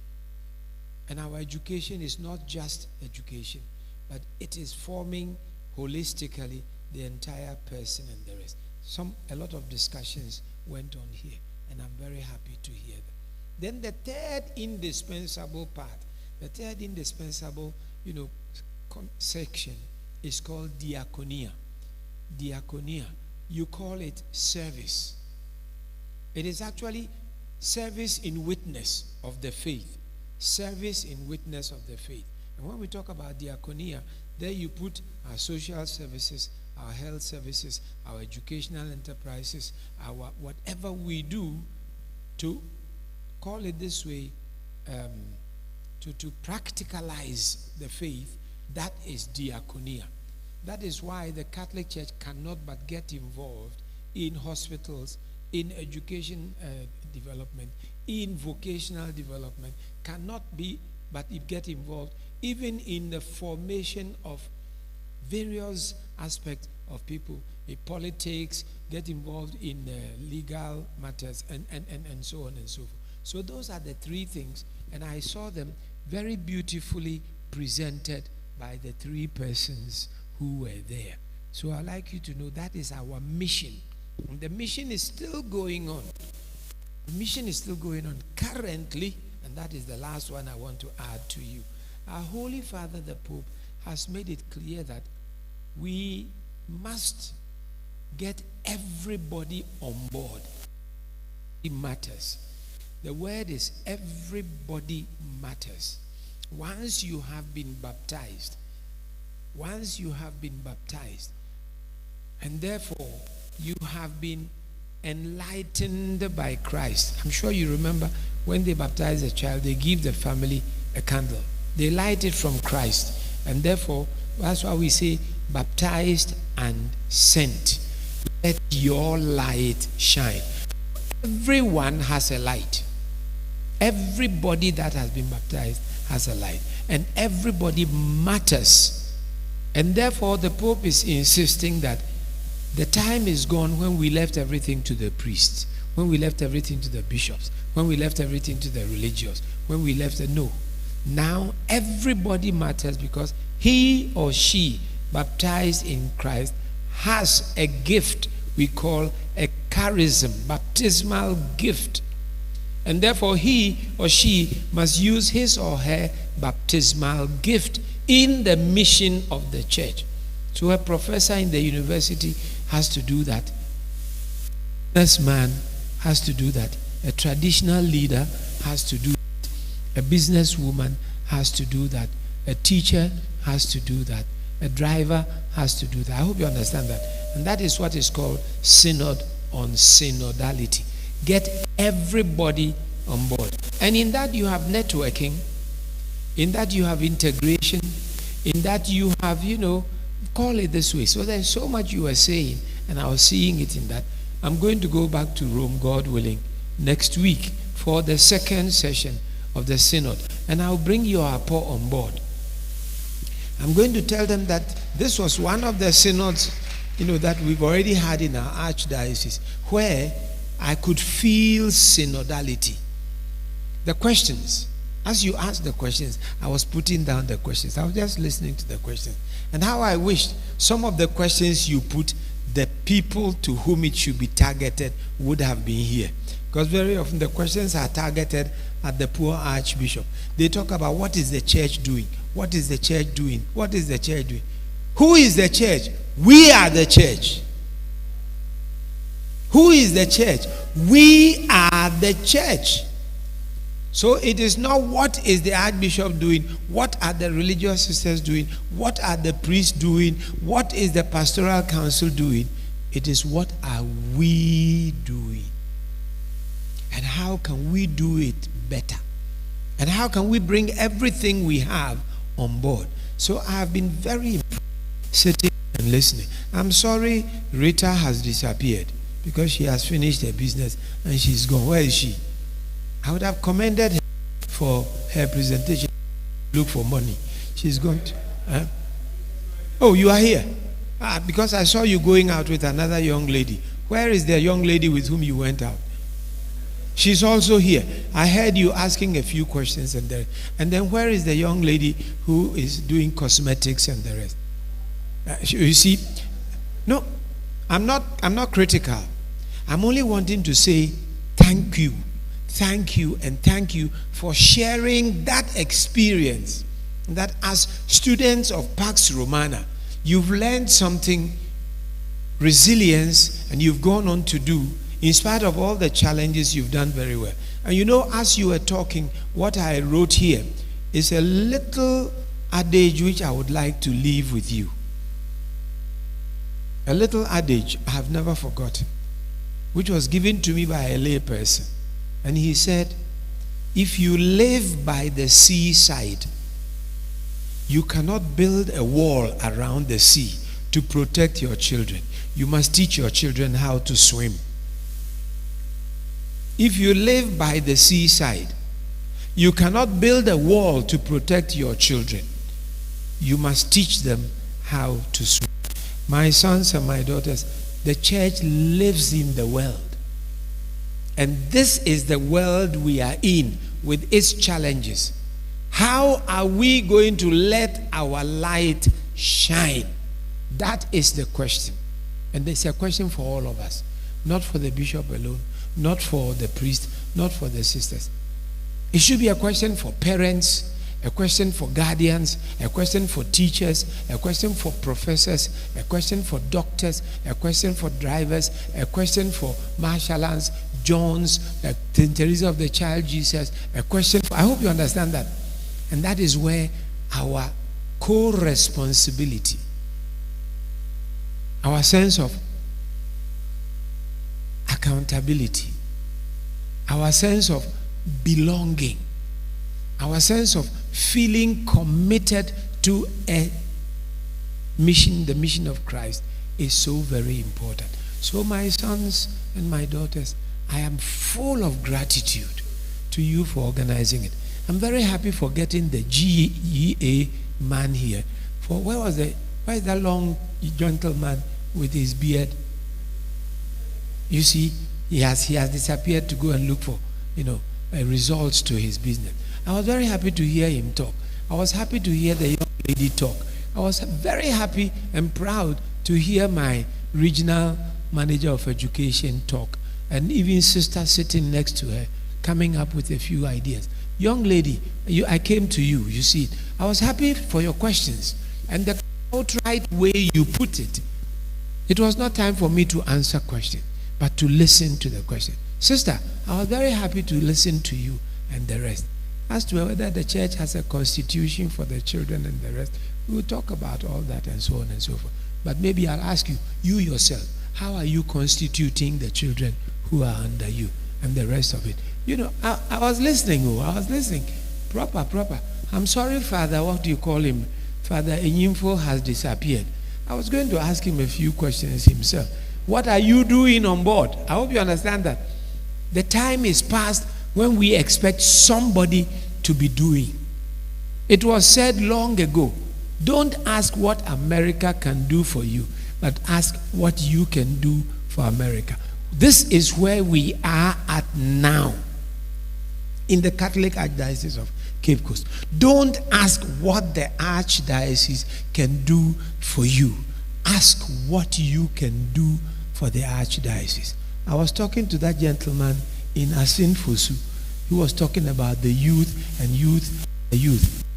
As parish priest, Father Joe Akono, he has been rearing single-handedly pigs. He calls the youth to come and help him he said, I'll give you 2, each one of you, to go and start your own business. Onumpo Wamba. And not only that, I have written it here. Go to Ayeldo, Father Afrifa, using the land around the church. He has planted palm trees, he has planted bananas and plantains. He is rearing snails and the rest of it. He wants the youth to come and help so that they can get some money. They are not coming. Go Ayeldo. I'll take you again with me to CP. CP is near Budubura. We have a fine property there. Father, Reko. Father Reko, I posted him there barely 2 years ago. And he has a huge expanse of pineapple farm. All he needs are the youth to come and help clear the place so that a certain percentage will go to them. He's not getting them. So you who are parents, my question to you, the parents, how bringing up your children that they have a sense of entitlement? They are sitting there waiting for everything to be done for them. They are not doing anything. Do you see where we are at? We have a problem.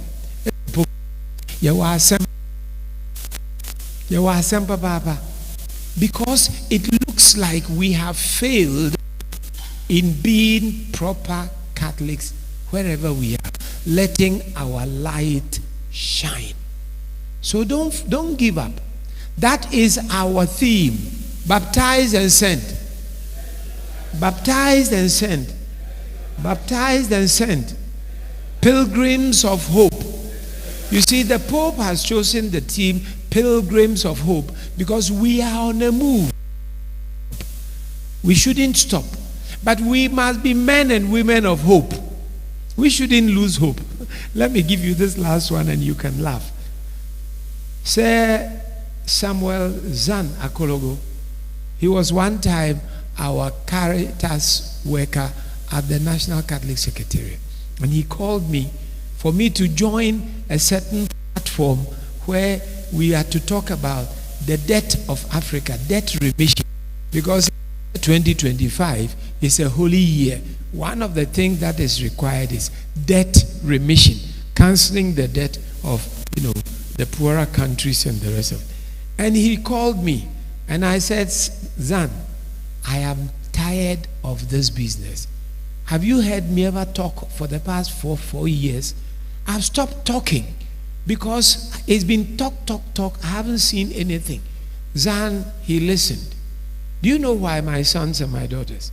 In 1997, 1998, 1999, I was one of those who went to see the World Bank and the IMF, the SU, and what you call him, James Wolfenson, to plead for cancellation of debt for the African countries, the poorer countries. And that was what came up with HIPIC and all the rest of it. And yes, they gave us some debt remission. But I want you to know that the countries and the rest, they don't give us debt remission for nothing. They know what they are doing. So it's been frustrating. So I told Zan, I am not interested in this business again. Then Zan looked at me and said, Archbishop, now if you, Archbishop, you are not a man of hope, how can you ask me then to go? He said, Archbishop, if you lose hope, then the boat is gone aground. When he left, I tossed and tossed and tossed, and I said, dear Lord, I will go. So my sons and my daughters, please don't let us give up. That is why the Pope says we are pilgrims of hope. The Archdiocese of Cape Coast, we are not gone aground. This is a good opportunity.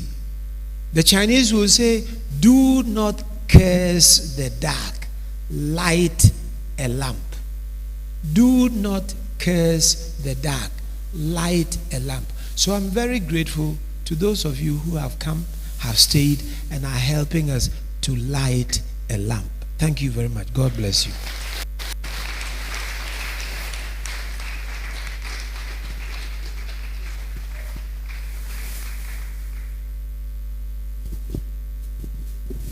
And so it's been well summarized, and we've all enjoyed the latter part of it.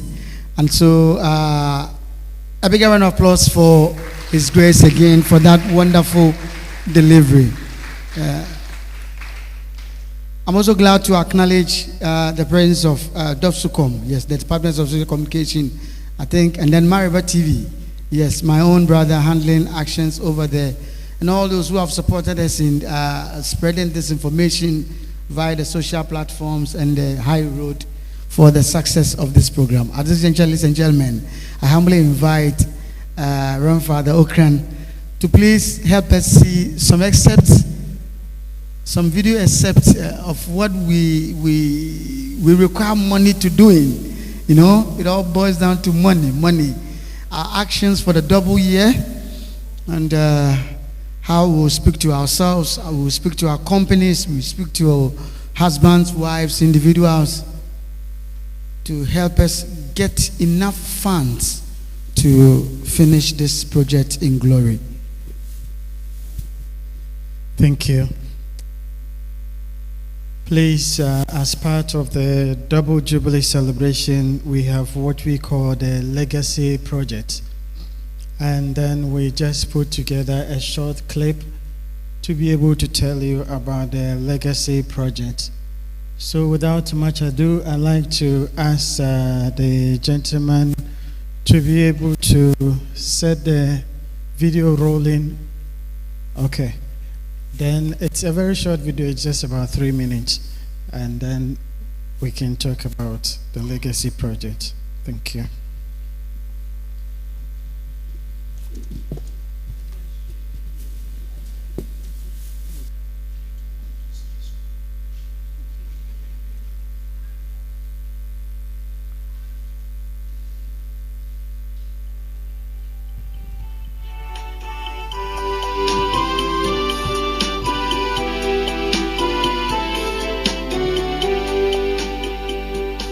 Welcome to the Archdiocese of Cape Coast. In the year 2025, we shall celebrate our 75th anniversary as an Archdiocese and join the Universal Church to celebrate the Great Jubilee of Hope. Therefore, we have a double Jubilee at hand. Various activities and pastoral programs have been put in place to celebrate our blessings, renew our commitment to evangelization, and to plan for the future with hope. In the spirit of the double Jubilee and rededication to the mission of the Church, we hope to be able to commission 2 legacy projects by the end of the Jubilee year. The first project is the completion of a pastoral youth formation center that was started a couple of years back at Brafoyao, Cape Coast. When completed, this center will serve as a venue for youth formation, training and ongoing formation for catechists and lay leaders in our church, a place for retreat and conferences for various societies. This pastoral center will be a much needed infrastructure to boost the work of evangelization. The second project will be the renovation and repurposing the existing structures at the erstwhile Mercy Center at Brafoyao, Cape Coast, into a clinic and assisted living facility for sick and elderly priests who can no longer take up active pastoral assignment. It is our hope that individuals, groups, and organizations will support us to complete these 2 legacy projects to improve pastoral work and evangelization in the Archdiocese and beyond. Thank you, and may God bless you for considering to support our legacy projects. For contact information, you may link up with the Central Jubilee Planning Committee and then the Marketing and Financing Committees. Thank you, and may God bless you.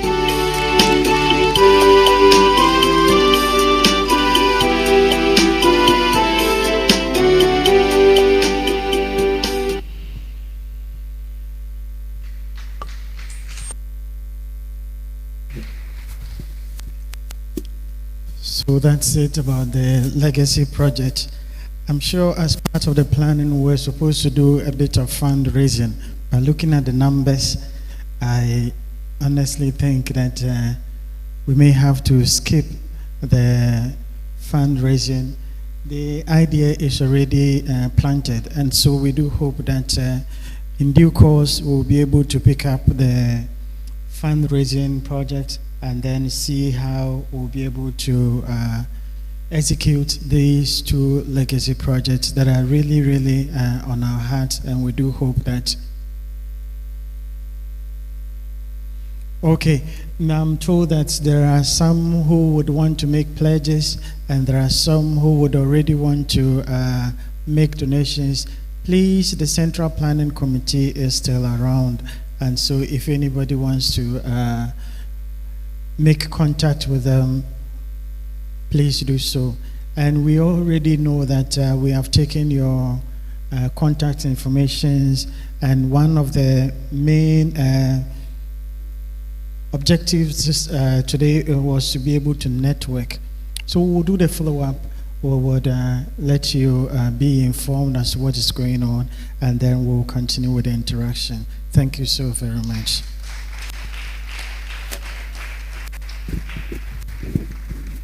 So Father attempted doing the last part of my work for me, which I have no money to pay him, so I still have to find a way to conclude on my own. I have some envelope from St. Augustine's College, Cape Coast, in support of the project. Holy Child School, we have your envelope. So just to add a few to what Father earlier on said, you can make a pledge and we'll pray to God to help you achieve your own pledge for more glory. We'll give ourselves a minute. If the angels of God will just speak through you, As for Mrs. JJ, she prompted me earlier that once she sees me, then she knows by and large something will happen. So we cannot live here while I'm around without anything happening. And so if we want to make some pledges, I am still here. If we want to do some top-ups and donations, we are still here. And for the vision or the aim we've set for ourselves, we'll help the Archdiocese achieve that and will become one of the best in the nation. Any pledge?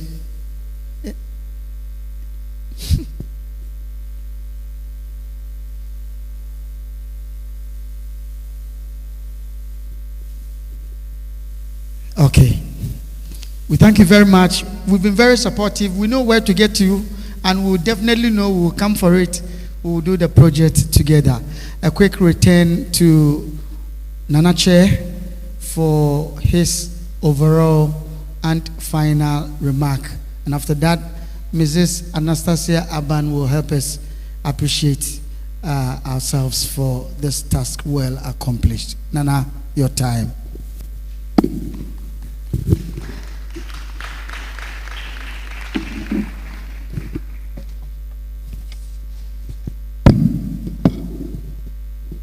Thank you very much.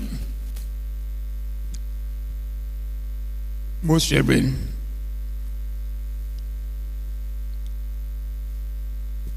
stand on all the protocols already established. I would first of all thank you very much for this initiative. It's very important that we roll out business forum for the Archdiocese. Very, very important. Because business drive economies. Economy is driven by businesses.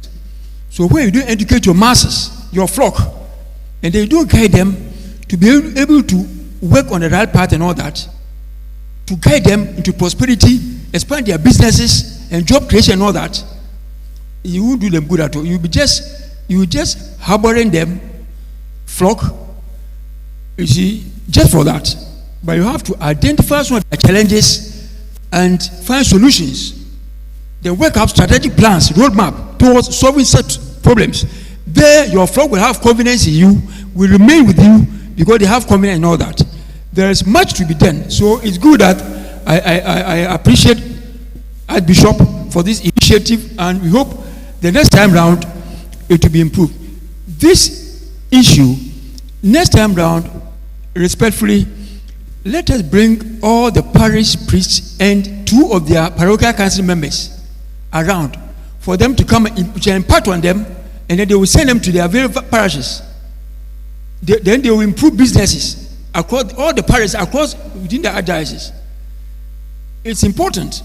Then, of course, I came here 8:30, and I'm leaving about 4 o'clock without lunch. When we broke, I had to find ways for me to go there to have, but I couldn't go there because I was in a chair. So I had to stay here to 4 o'clock without even drinking water and all that. And that is not good for the system. So next time, let's try to raise some funds to accommodate such lunch and all that. Yes. And then the program is too much. You have to reduce it to about three faculty areas, 3 key areas.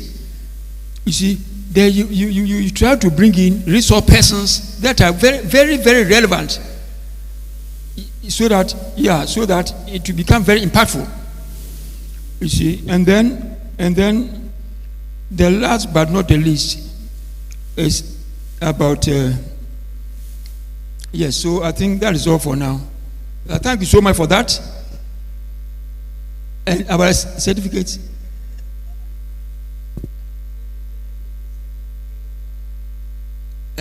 Yes, the certificate of participation. Yeah, we have to award to deserving members and all that. So from here, let us award the certificates, after which prayers will go out, and then Thanksgiving, Thanksgiving will go on, and then we end the program.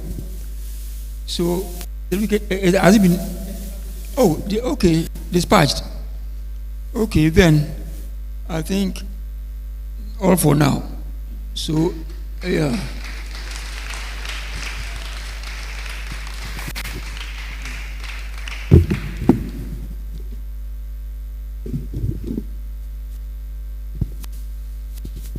A round of applause for the chair for the day. In fact, we are over successful. By the chairman's final remarks, we are over successful. He never shouldered anything for your glory or my glory. He nailed it par on the head. For any business to thrive, to make profit, no brotherhood, sisterhood, no church member, nothing. Nail it on the head according to your plan. We are grateful to you, Nana. No Corno Adesi. Ononti na yaba. Yebo suyebi. Yezibi bakahu. Na yashemikina. And fedani yaba bahan. In the businesses, no wapre or register. Answer wabakainu. Nyame yenshira mayenina asronko. Amen. Mrs. Anastasia Aban, you do us the favor and then appreciate us. Meanwhile, Archibald Investment Limited, Elmina, please, if you see me, you would have your certificate.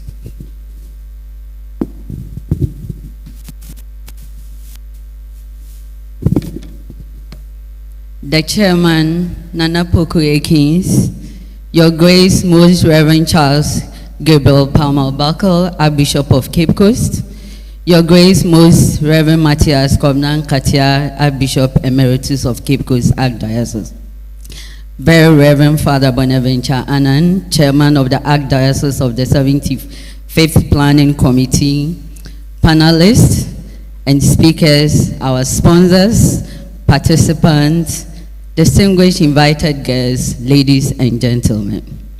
On behalf of the organizers and participants of the Business Forum, I would like to express our heartfelt gratitude to everyone who contributed to the success of this event. We appreciate the spiritual guidance and blessing from the invocation of our fathers, Archbishop and Archbishop Emeritus. Our sincere thanks to our chairman, Nana Poku Akins, for expertly guiding us through the proceedings. Your leadership and insight were invaluable. We are also extend our gratitude to our panelists and speakers who shared their expertise and experiences, providing valuable lessons and inspiring for us. To our participants, we thank you for your active encouragement, questions, and enthusiasms. Your presence made this forum productive gathering. Special appreciation goes to Our Lady Seat of Wisdom Catholic Chaplaincy for hosting this event.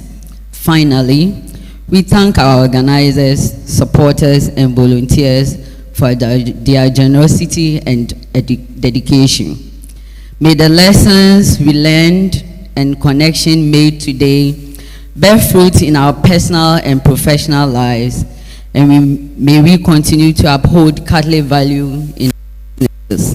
Thank you, and may God bless us all.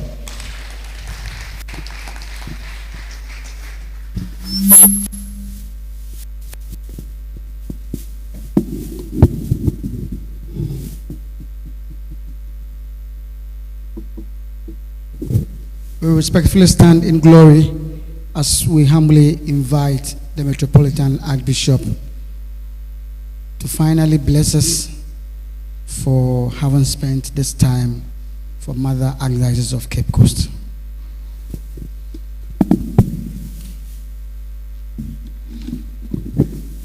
In the name of the Father, and of the Son, and of the Holy Spirit. Our help is in the name of the Lord. Glory be to the Father, and to the Son, and to the Holy Spirit.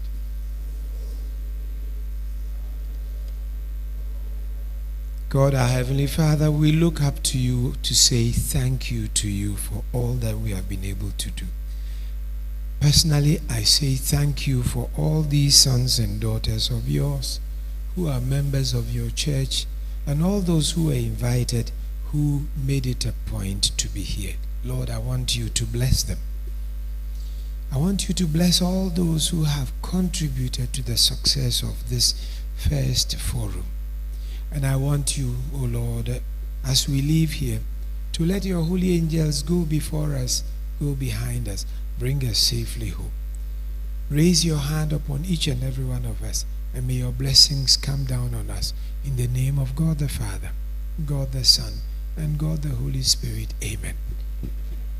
So please, anywhere you see me, don't hesitate, just accost me and say, Archbishop, I was there at the forum.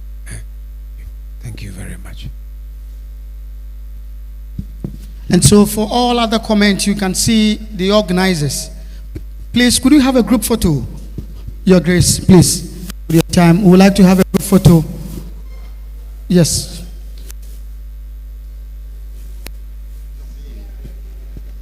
And see,